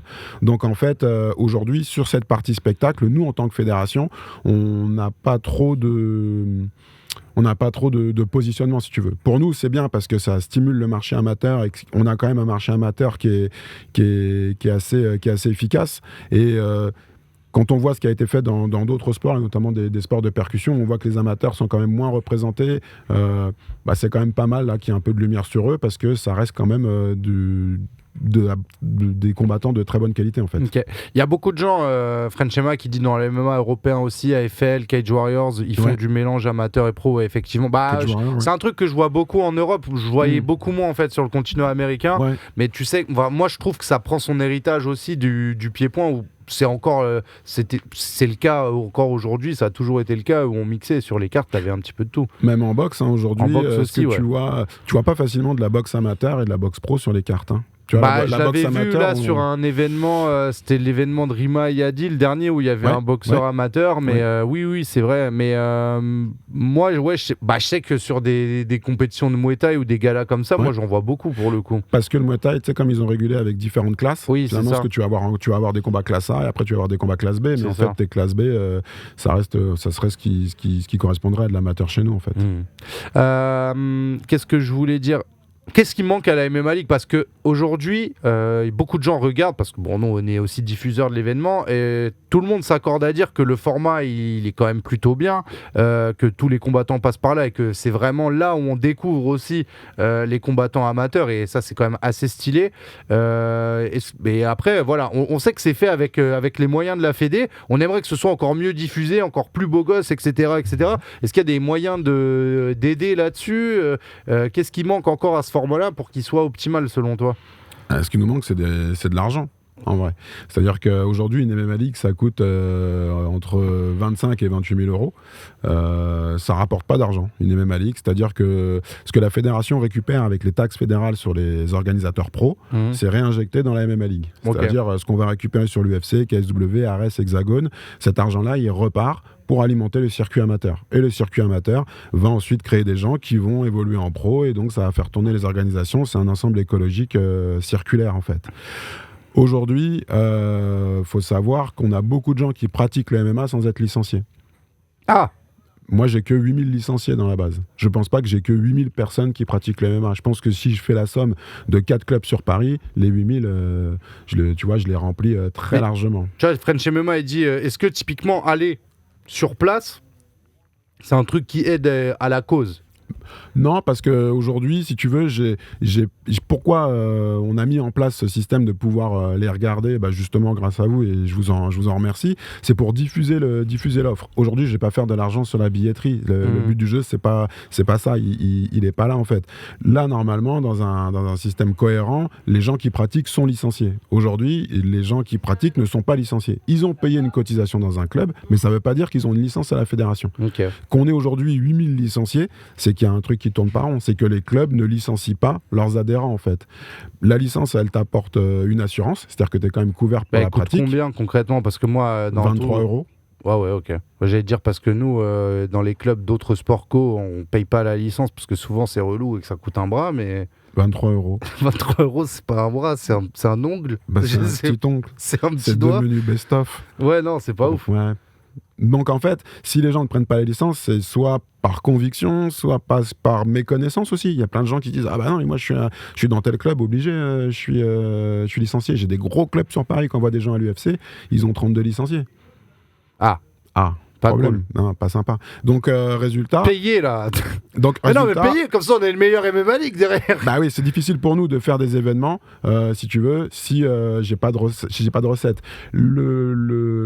L'État, en fait, ne nous octroie pas des centaines de milliers d'euros de subventions. Ouais. C'est pas vrai. Comment tu expliques, parce que je pense que ça incombe aussi à la Fédé, comment tu expliques le fait qu'aujourd'hui, il n'y ait aucune boîte du CAC 40 qui ait osé mettre 1 euro dans le MMA en France?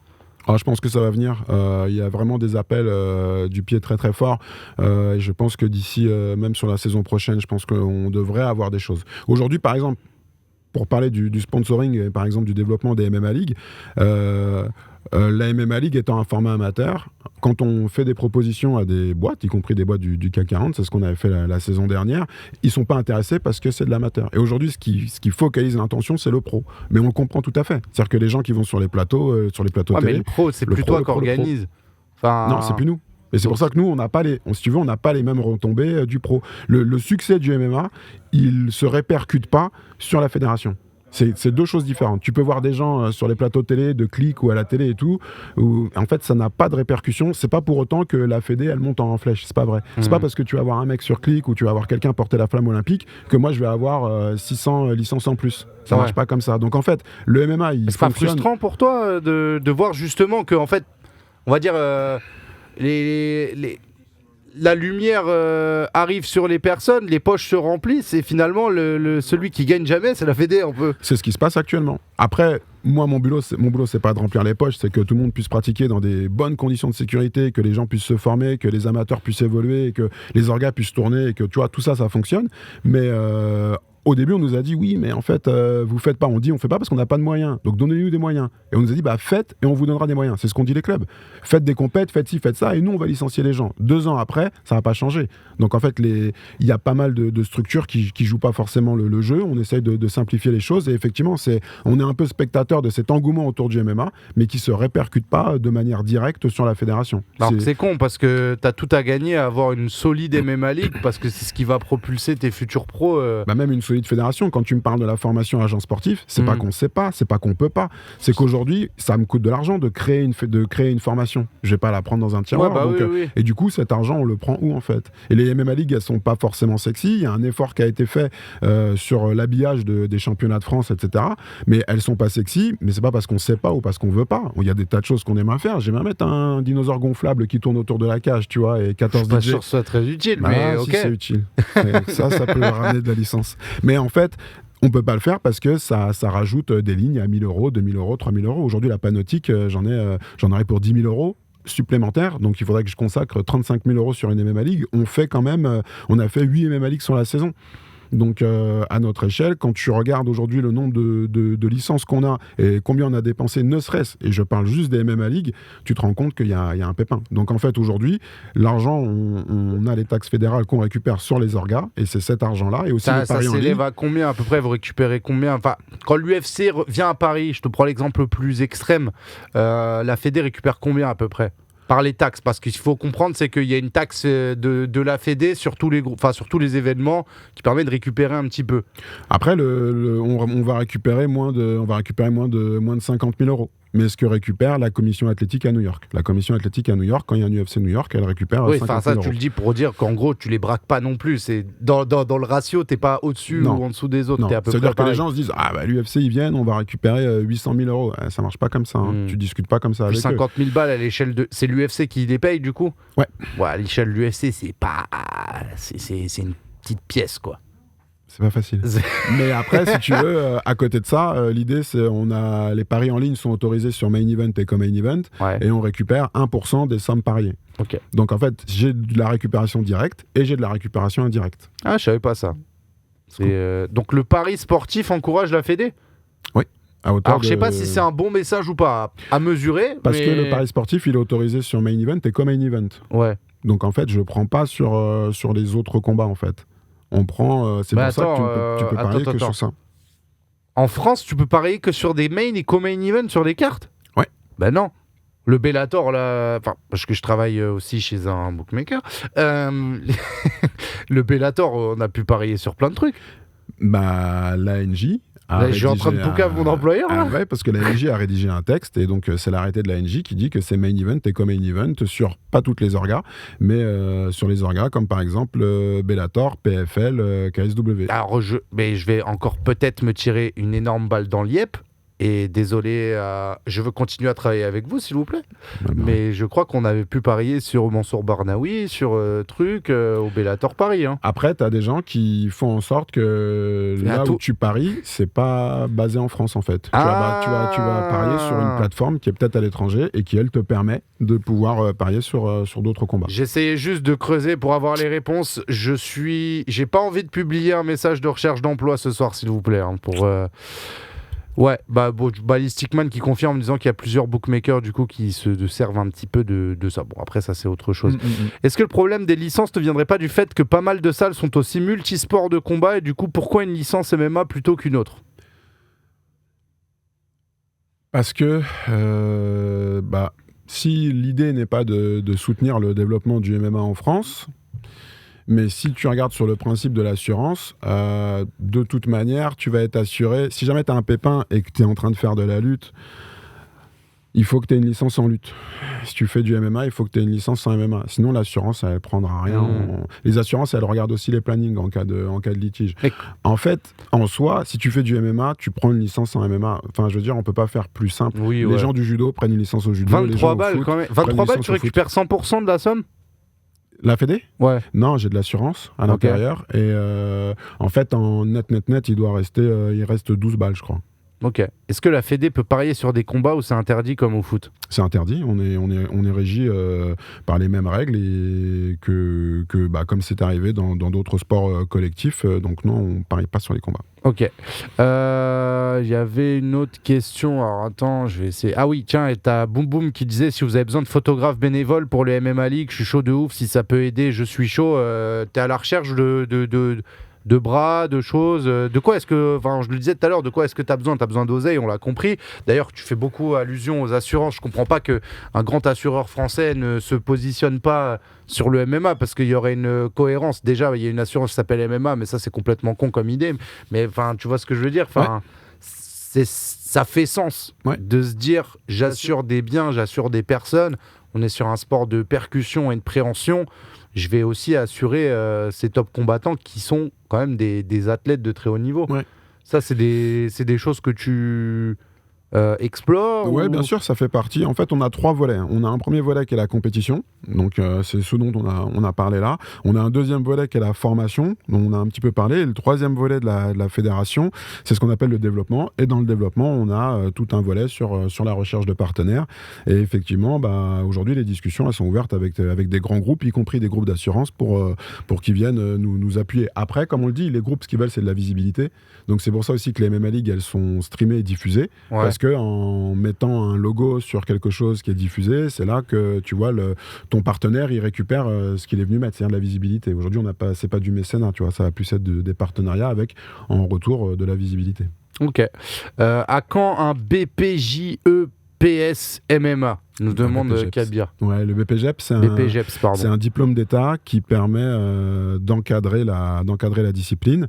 Le BPJEPS aujourd'hui, faut savoir que c'est un diplôme qui peut être mis en place dès lors qu'on aura suffisamment de chiffres pour dire qu'il y a de l'emploi dans le MMA. C'est comme ça que ça fonctionne. C'est-à-dire que c'est pas régi par nous, c'est régi par une boîte qui s'appelle France Compétences. Et cette boîte, elle gère toutes les qualifications professionnelles. Donc le CAP coiffure, le bac pro comptabilité ou même n'importe quel autre diplôme, ce qu'on appelle des diplômes d'État.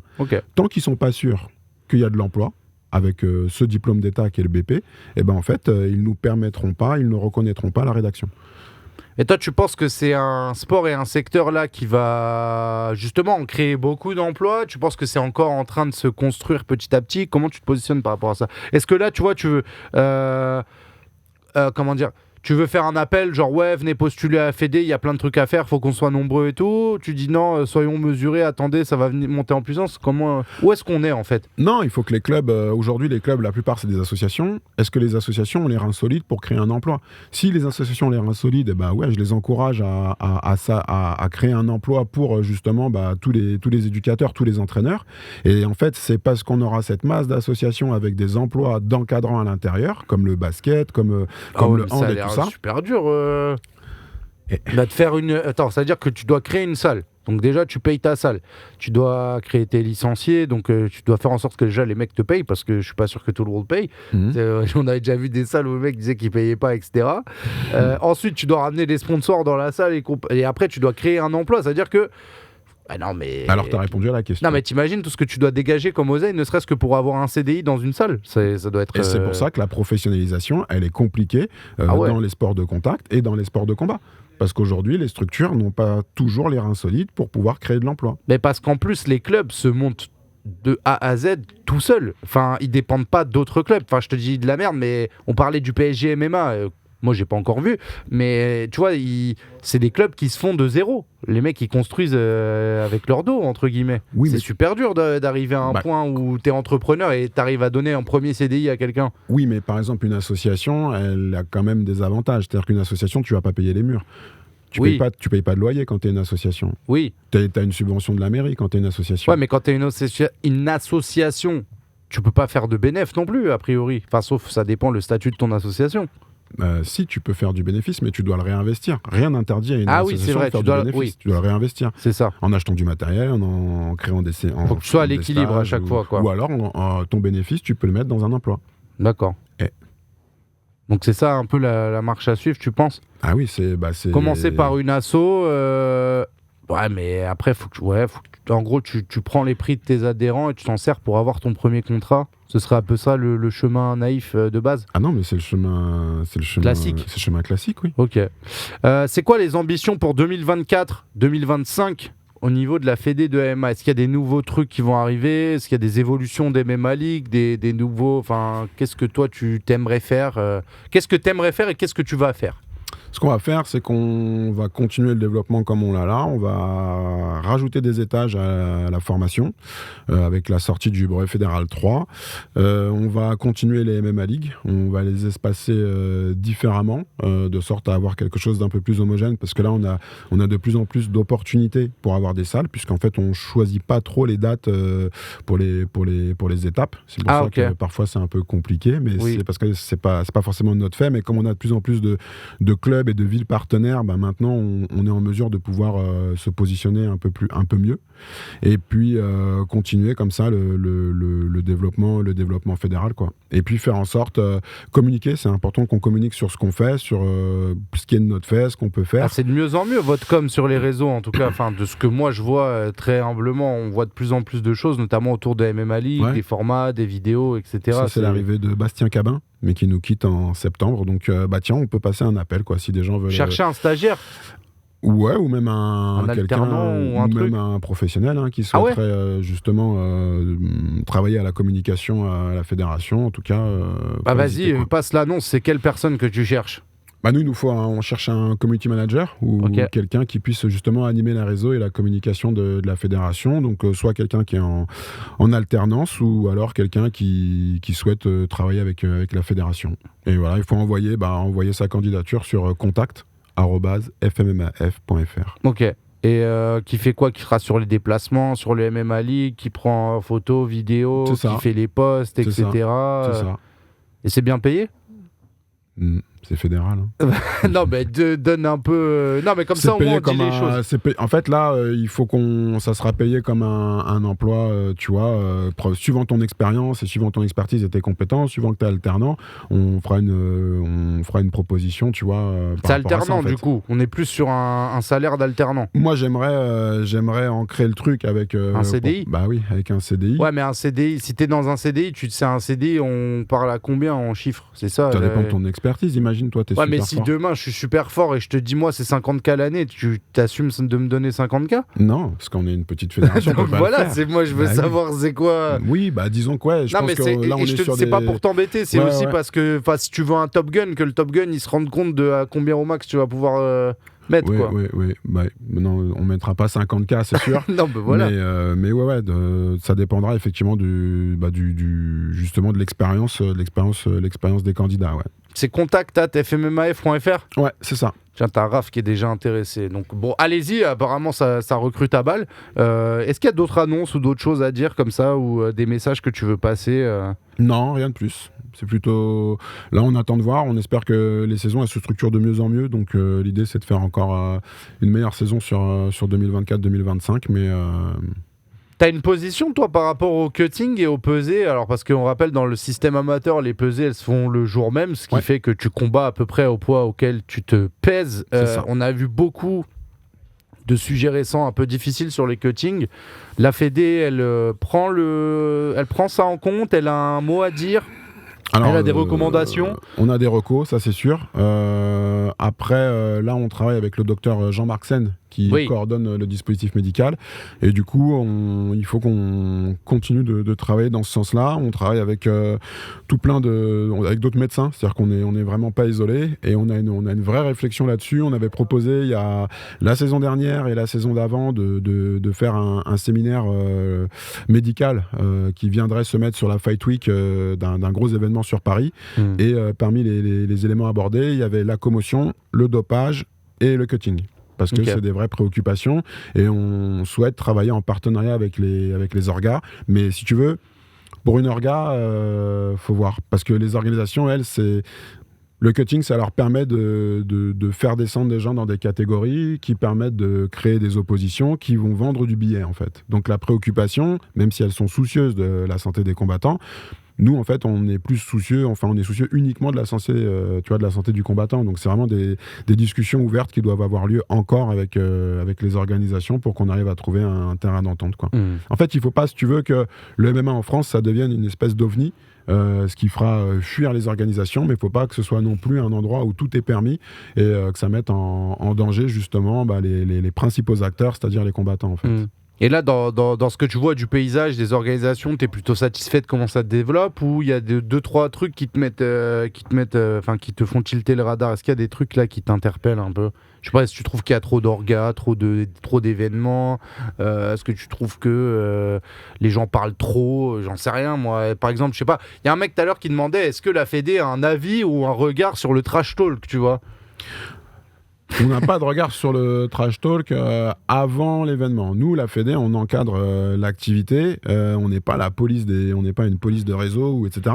Ouais, mais t'as tout intérêt à ce que ton sport soit le plus populaire possible en tant que DTN d'une Fédé. Non, mon intérêt à moi, c'est que les gens prennent des licences. Là, le sport, il est populaire et ça n'a pas de répercussion sur la fédération. C'est ce que je disais. Donc tu trouves que c'est un sport de clients en fait. C'est un sport de Yankee. Il y a beaucoup trop de consommateurs d'images, etc.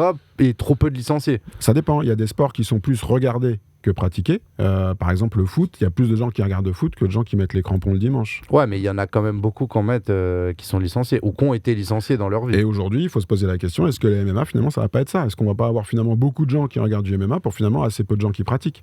Ouais. Mais par contre, quand tu prends... Ce qui fait que ton circuit local va souffrir de ouf. Mais au foot, par contre, quand tu t'inscris, t'es forcément licencié. Alors que nous, quand tu t'inscris, t'as quand même pas mal de clubs qui licencient pas les gens. Donc, mais alors, est-ce que tu peux pas systématiser que l'inscription dans un club mène à une licence? C'est écrit dans le statut. Quand tu es affilié, tu as signé un papier qui dit que tu vas licencier tous tes pratiquants. Mais nous, on n'est pas la police des clubs. Lionel, il va pas prendre une bicyclette et faire le tour des clubs de Paris en disant lui, il a pas de licence, lui, il a pas de licence. En fait, c'est déontologique. Oui. C'est pour ça que dans les arts martiaux, judo, karaté, taekwondo, tu t'inscris au karaté, tu as ta licence de karaté. Tu t'inscris au judo, tu as ta licence de judo, en fait. C'est déontologique. Aujourd'hui, dans les sports de combat, mais même pas que nous, c'est-à-dire que la boxe, elle est touchée, le sport de contact aussi sont touchés. Tu peux vraiment pratiquer pendant des années sans être licencié. Aujourd'hui, les structures ne licencient que les compétiteurs, parce qu'elles se disent, il y a un intérêt. Et en fait, effectivement, si tu n'as pas de licence, tu peux pas aller en compétition. Donc aujourd'hui, les clubs, voilà ce qu'ils font. Ils disent, il n'y a rien pour les loisirs, du coup, on licencie pas les loisirs. Et c'est pour ça qu'on essaie de mettre en place des partenariats, comme celui qu'on a avec RMC, qu'on va lancer à la rentrée, où il y a 30% sur le pack RMC. Et le fait de dire, c'est que avec ta licence, tu peux avoir des avantages. Mais pour qu'on ait des avantages, il faut qu'on ait des partenaires. Pour qu'on ait des partenaires, il faut qu'on soit visible. Pour qu'on soit visible, il faut qu'on fasse les MMA League.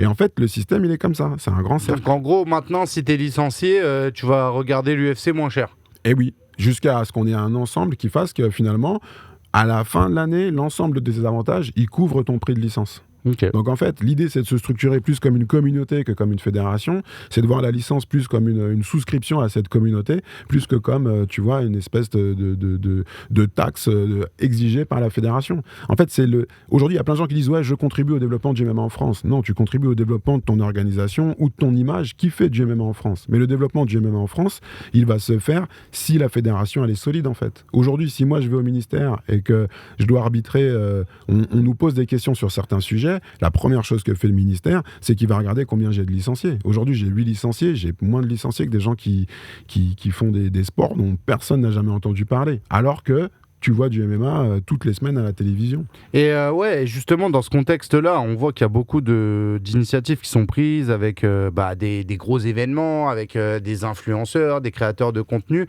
Est-ce que toi, pour mettre la lumière un peu sur ce que fait la Fédé et sur l'ambition aussi de la démocratisation du MMA en France, tu as eu à l'idée d'avoir un projet où tu fais appel à des personnes assez grosses en termes de communauté et d'influence pour essayer de pousser ça dans le bon sens et passer tes messages en disant « Prenez vos licences et payez 23 €, bordel !»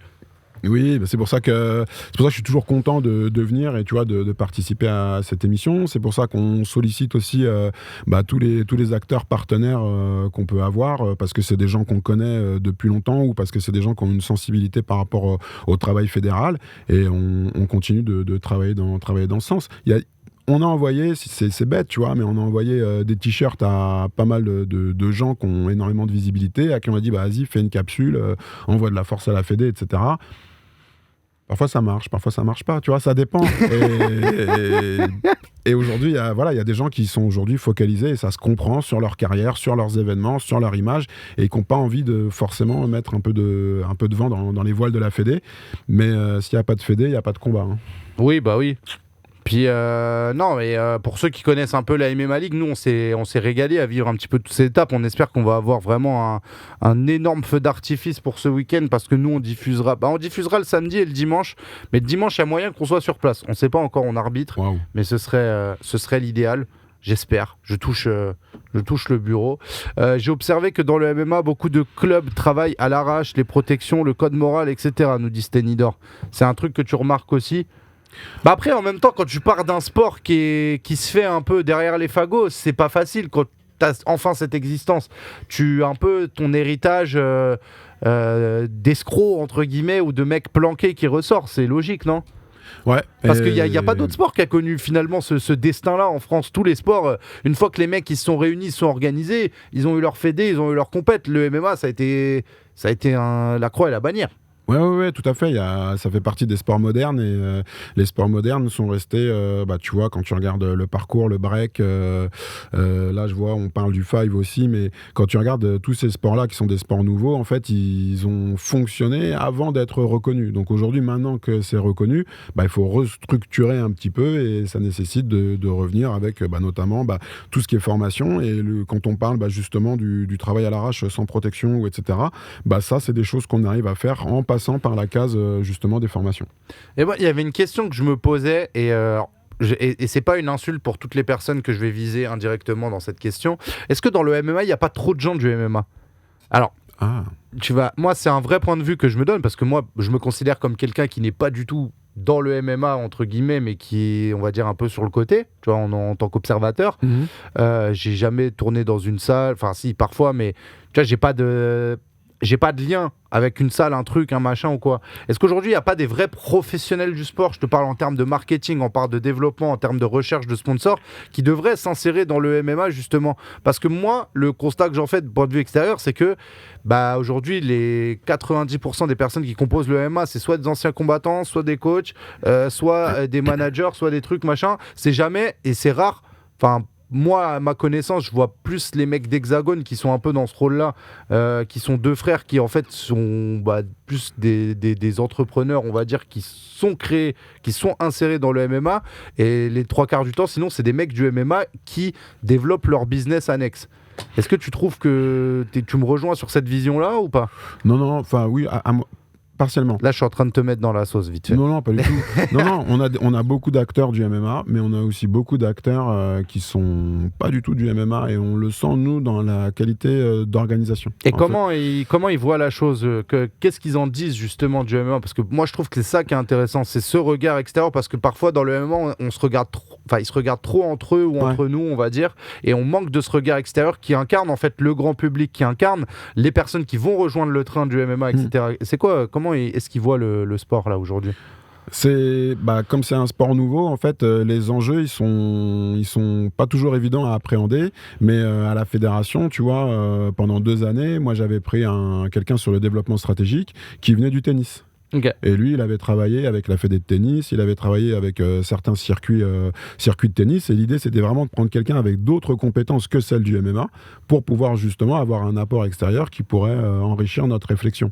Et après, on a des discussions aussi avec des organisations, où tu as des organisations où c'est vraiment des gens issus du MMA, et puis on a des organisations où les gens ont fait d'autres choses, et du coup tu te rends compte que dans la gestion de l'organisation, c'est complètement différent. Et on a de plus en plus de gens qui viennent pas spécifiquement du MMA, qui rentrent dans le dispositif. Donc ça, pour moi, c'est un enrichissement plus qu'autre chose. Ok. Il y a une question, de toute façon, on va pas tarder à arrêter parce que ça fait déjà une petite heure et demie qu'on est ensemble. Qu'est-ce qui empêche d'avoir des antennes locales à l'échelle d'une région, par exemple, afin de justement animer la politique de la fédération ? Il n'y a pas assez de gens encore ? Oui, en fait, moi, pour savoir où sont les gens, en fait, j'ouvre le logiciel fédéral, je clique sur une région et je regarde le nombre de clubs affiliés et de licenciés. Aujourd'hui, j'ai des régions qui sont vides, ou j'ai des régions avec 2 clubs et 12 licenciés. On compte combien de personnes qui taffent sous la Fédé aujourd'hui environ ? Donc il y a Johnny qui est le référent technique sur les grades. On a Elias qui est sur la gestion des compétitions, Selim sur la gestion vie des clubs et affiliation, et Bastien qui est sur la communication. Donc ça fait vous êtes 5 ? Ouais, comme les 5 doigts de la main. Ouais, mais c'est pas beaucoup. Non. Non, mais on a la même problématique que les clubs. C'est-à-dire aujourd'hui, avec comment je fais pour recruter en fait, où je dégage du budget pour recruter. Si la fédération n'a pas de licenciés, j'ai pas une masse financière suffisante pour justement consacrer 20, 30, 40 ou 50 000. Donc, et les horizons des budgets pour toi, on va t'en donner plus ou ? Ça dépend des clubs. Les fédérations, fédérations, en fait, si tu veux, mais de l'État ou autre, ou de la fédé de boxe, ou j'en sais rien. Ça a changé. Hein. Tu sais, avant, on avait beaucoup de subventions. Et du coup, maintenant, le positionnement du ministère et de l'Agence nationale du sport, c'est de faire en sorte de créer des partenariats privés-publics pour développer les fédérations. T'as vu, tu as la Ligue 1, Uber Eats ou Conforama. C'est-à-dire aujourd'hui même la Fédé de foot, elle va chercher du partenaire pour alimenter, si tu veux, son dispositif. Et t'as de plus en plus de fédérations, même je crois que le basket aussi, où en fait ils doivent aller chercher des partenaires du privé. Et pourtant, t'as vu, c'est des grosses fédérations, des grosses maisons. Oui. Donc nous, c'est sûr qu'on est impacté. L'idée, c'est pas d'attendre comme ça, en regardant vers le ciel, que l'État subventionne. On a une activité qui fonctionne vite, qui fonctionne fort, qui est en plein boom. Bah, il faut que, en fait, on ait plus de moyens et plus de soutien. Et le vrai soutien, c'est de prendre sa licence en vrai. Il n'y a pas besoin, tu vois, de parler chinois ou faire 1 milliard de trucs. Si tu fais du MMA et tu pratiques, tu prends ta licence, tu peux la prendre en ligne tout seul. Tu prends une photo, tu mets ton certificat médical, c'est fini. 23 €. Bah, il est là le soutien. Si tu Après, est-ce que c'est pas... C'est mon côté très malsain qui fait ça parce qu'il est vraiment très exacerbé, mais est-ce que tu devrais pas envoyer des méga amendes à ceux qui sont pas licenciés ou truc ou machin? Même si je sais que tu as dit que tu voulais pas prendre ton vélo pour relever les compteurs dans tous les clubs. Ouais, parce que c'est pas ça qui peut pas dissuaderait. Le faire, en fait. On n'est pas autorité de sanction. Ah, c'est dur. Non. Le foot, est-ce que tu as déjà vu un mec de la Fédé de foot venir dans un club de foot et regarder si tous les poussins étaient licenciés, tu vois? Typiquement... Enfin, ouais, non, mais après, tu me diras... Et en plus, on a plein de structures qui sont pas affiliées. Il y a des structures qui sont sous les radars, on les voit pas, en fait. Ouais. Et puis, tu as des mecs qui prennent leur licence, ils sont pas affiliés, donc ils prennent leur licence dans un club, un autre club voisin pour aller sur une compétition. L'idéal, parce que le cas des licences, je pense que ce sera toujours un petit peu compliqué, c'est que finalement, toutes les boîtes ou tous les sponsors qui ont investi dans des orgas privés auraient tout intérêt aussi à se rapprocher de toi pour, je sais pas, faire la Gelada, le MMA League ou j'en sais rien.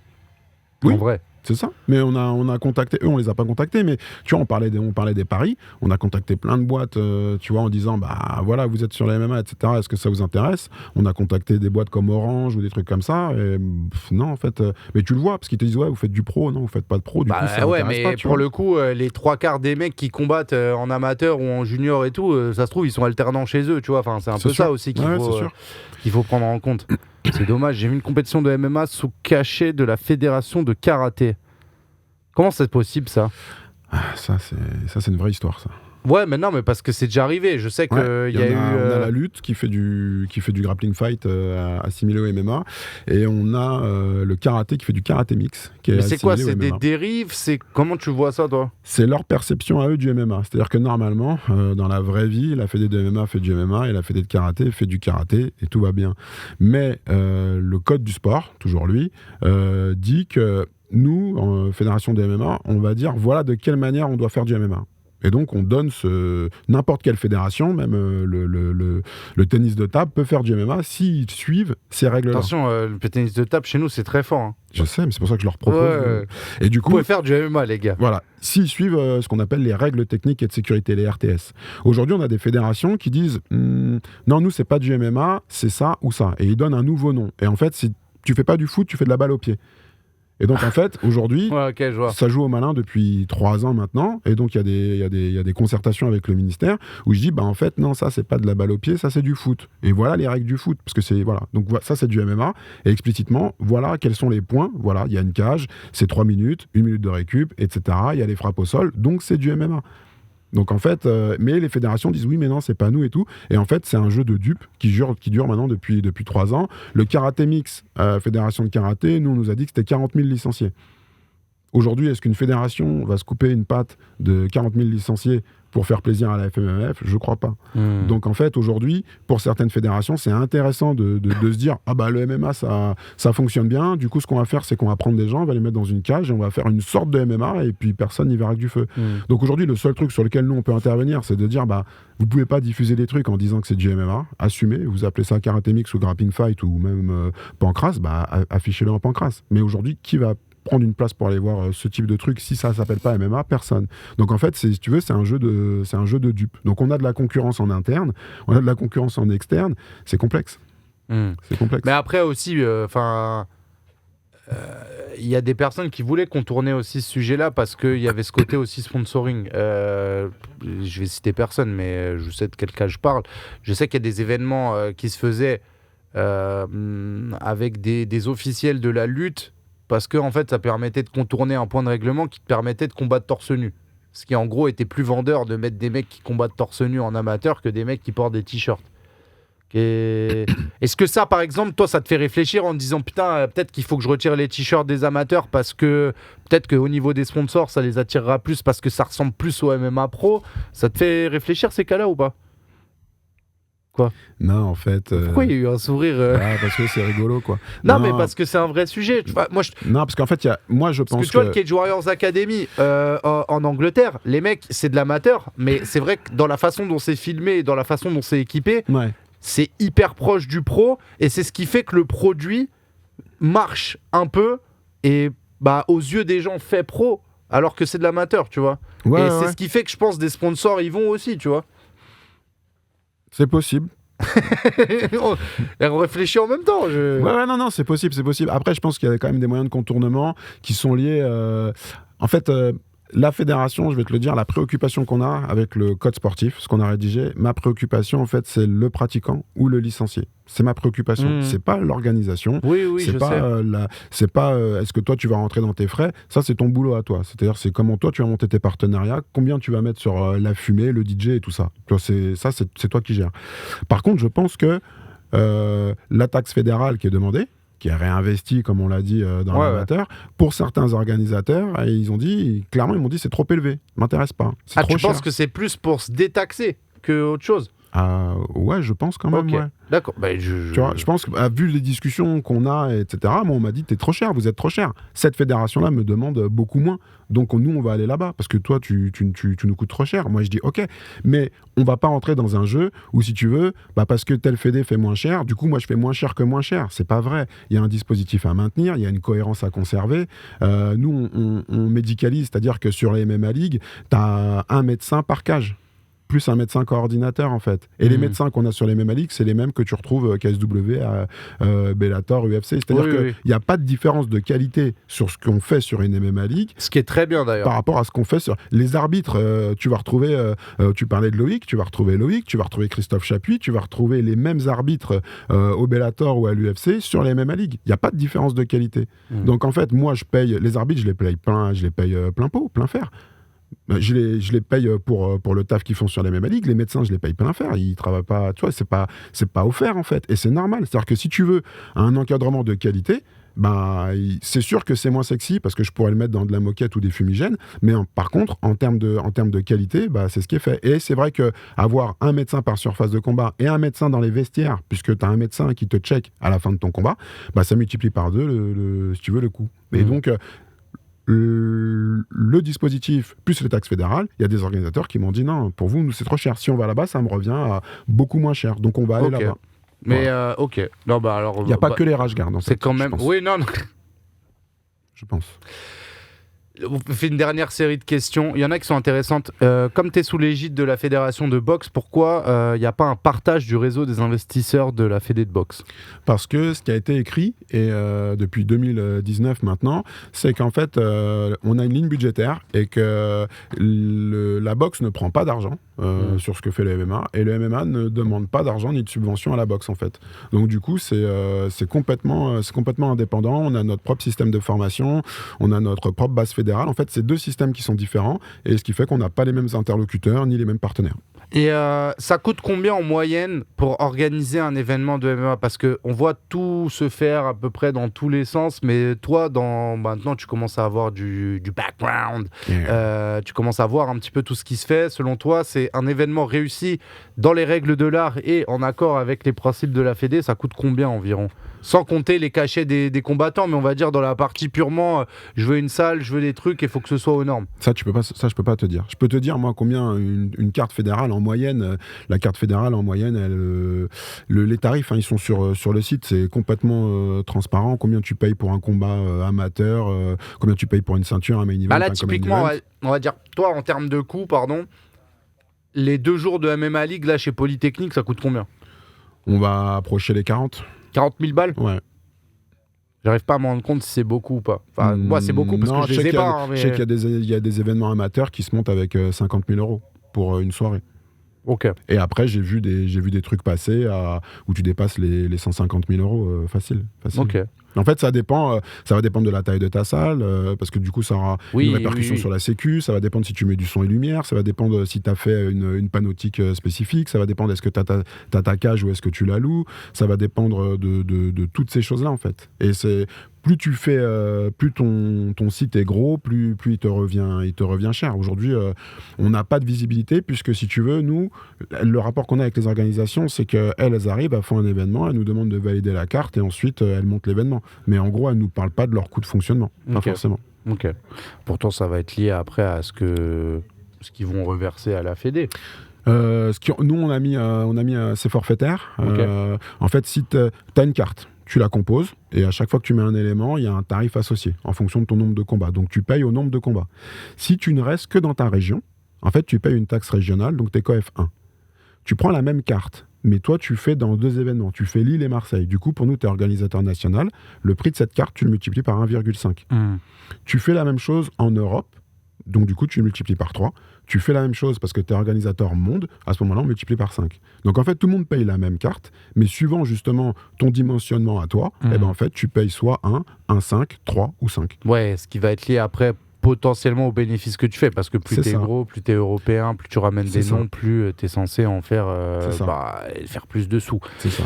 Est-ce qu'un calendrier des MMA League 2024-2025 sera révélé prochainement ou alors les étapes peuvent s'ajouter au fur et à mesure de la saison ? Alors, quand elles s'ajoutent au fur et à mesure, c'est un cauchemar. Donc là, j'aimerais vraiment qu'on puisse, sur la fin juin, là, proposer justement un calendrier et de sorte à ce que tout le monde puisse avoir de la visibilité là-dessus, quoi. Et on tient compte aussi de cette saison-là où on a quand même pas mal de blessés. On avait des dates qui étaient trop rapprochées et c'était pas optimal. Donc là, comme je le disais, comme on a plus de partenaires et plus d'opportunités, on va essayer de faire quelque chose de mieux coordonné. Et dernière question, est-ce que tu peux œuvrer à ce que RMC Sport diffuse les IMAF gratuitement pour tout un peuple français qui se réunit en grand nombre pour suivre son équipe de France favorite en octobre potentiellement? J'œuvre comme le meilleur des ambassadeurs. mais si tu veux, quand je leur explique, je pense, pour l'instant, l'idée fait son chemin.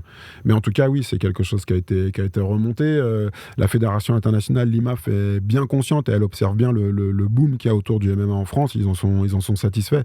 Donc l'idée, c'est qu'ils puissent aussi, eux, accompagner ça, et puis notamment en donnant de la visibilité sur les amateurs qui malheureusement seront en rage garde. Je tiens à prévenir tout le monde, ne soyez pas déçus. Mais effectivement, à l'international, c'est rage garde obligatoire, ce qui explique que nous, on est le rage garde aussi. Il faut qu'on met une cohérence pour que, si tu veux, parce que l'idée, c'est ça, hein, c'est bien de faire des MMA League, mais l'idée, c'est que mon boulot à moi, c'est de faire résonner la Marseillaise sur les podiums. Donc, en fait, l'idée, c'est que les gens aient un transfert vers un environnement, et ce qui fait qu'une MMA League, ça ressemble peu ou prou à ce qu'on a à l'IMAF. C'est le même logiciel, c'est le même matériel, c'est les mêmes règles. Oui, Smoothcomp, etc. Ouais. Donc, en fait, si tu veux, moi, je suis content quand j'ai des membres de l'équipe de France qui me disent mais en fait c'est comme une MMA League, et je dis ouais, pareil.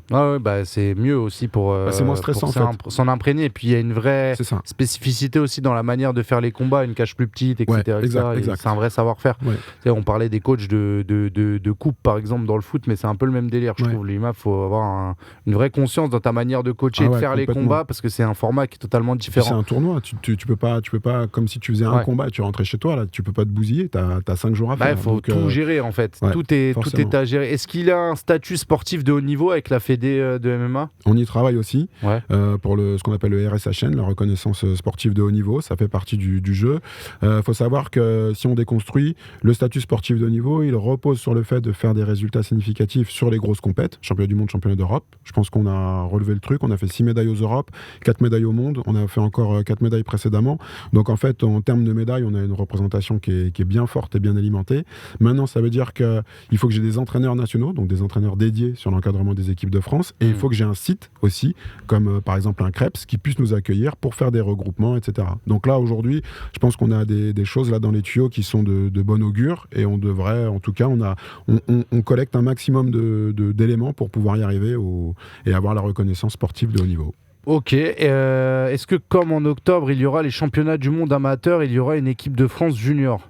Alors, Junior, on a commencé la première étape junior à Miramas il y a 2 semaines. Là. Ouais. C'est la première étape. Ça nous permet là de faire un retour sur qu'est-ce qui a fonctionné, qu'est-ce qui n'a pas fonctionné. Globalement, ça s'est très très bien passé.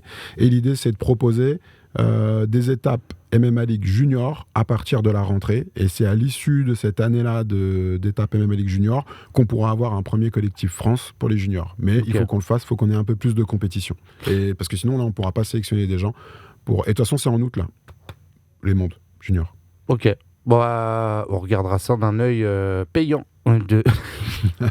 Florent, avec sa dernière question qu'il a quand même publiée 18 fois en l'espace de 4 secondes et ça se respecte, est-ce que tu as un avis sur le PEF? Parce qu'il voulait vraiment... Ouais. Il dit que pensionnel du PEF à Lille. Je le trouve plutôt structuré. Ouais, j'aime bien. Il a rajouté un mot à la fin à chaque fois. Ouais. Non, j'aime bien, j'aime bien le PEF, j'aime bien l'idée de faire de l'amateur, de le faire en région. Je trouve que c'est plutôt quelque chose de bien. Et puis, ça ramène une visibilité. Ça fait aussi connaître l'amateur, puisque les gens se disent parfois amateurisme, c'est un côté un peu péjoratif. Et en fait, non, on se rend compte qu'il y a quand même parfois il y a un bon niveau, il y a un gros niveau. Donc en fait, oui, on est. Puis on a des beaux events. Enfin, quand on voit la EF à Euroazone, là, le PEF dans les casinos, ça rend hyper bien. C'est ça. Donc oui, on est tout à fait content qu'on ait ce type d'initiative et on encourage. Ok, bah écoute, merci beaucoup Lionel Zoé. Je t'ai pris plus de temps que prévu, beaucoup plus de temps que prévu, mais je te remercie d'avoir pris le temps de répondre à toutes nos questions. L'interview qui sera disponible bien sûr en replay sur YouTube. Merci à tous d'avoir rempli le chat de vos questions pertinentes, les amis. On va aller envoyer un petit peu de force à un streamer là, parce qu'il est quoi Ouais, il est midi. Est-ce qu'on a encore des streamers qui sont là? Donc en fait, ce qu'on fait, c'est que moi, j'envoie les spectateurs de mon stream vers un autre stream. Okay. Comme ça, il n'y a pas de déperdition et comme ça peut profiter à quelqu'un. Parce que quand tu es RMC Sport, t'as quand même plus d'images que beaucoup. Donc c'est bien aussi de retransmettre aux gens. C'est parfait. Et de toute façon, nous, on vous proposera la MMA League, donc le championnat de France de MMA amateur ce week-end. Ce sera soit sur notre YouTube RMC Sport Combat, je crois samedi, mais dimanche, on essaie de tout vous mettre sur Twitch. Et moi, j'essaierai d'être sur place pour être encore plus proche de l'événement parce que franchement, c'était une belle saison à suivre. Moi, je connais le futur du MMA français, mais peut-être que vous ne le connaissez pas encore. Si vous voulez le connaître, ça se passera samedi et dimanche. Et ça, c'est plutôt pratique parce que maintenant, je me le raconte en soirée. Je peux dire, lui, t'inquiète, dans 2 ans, ça va bien se passer pour lui.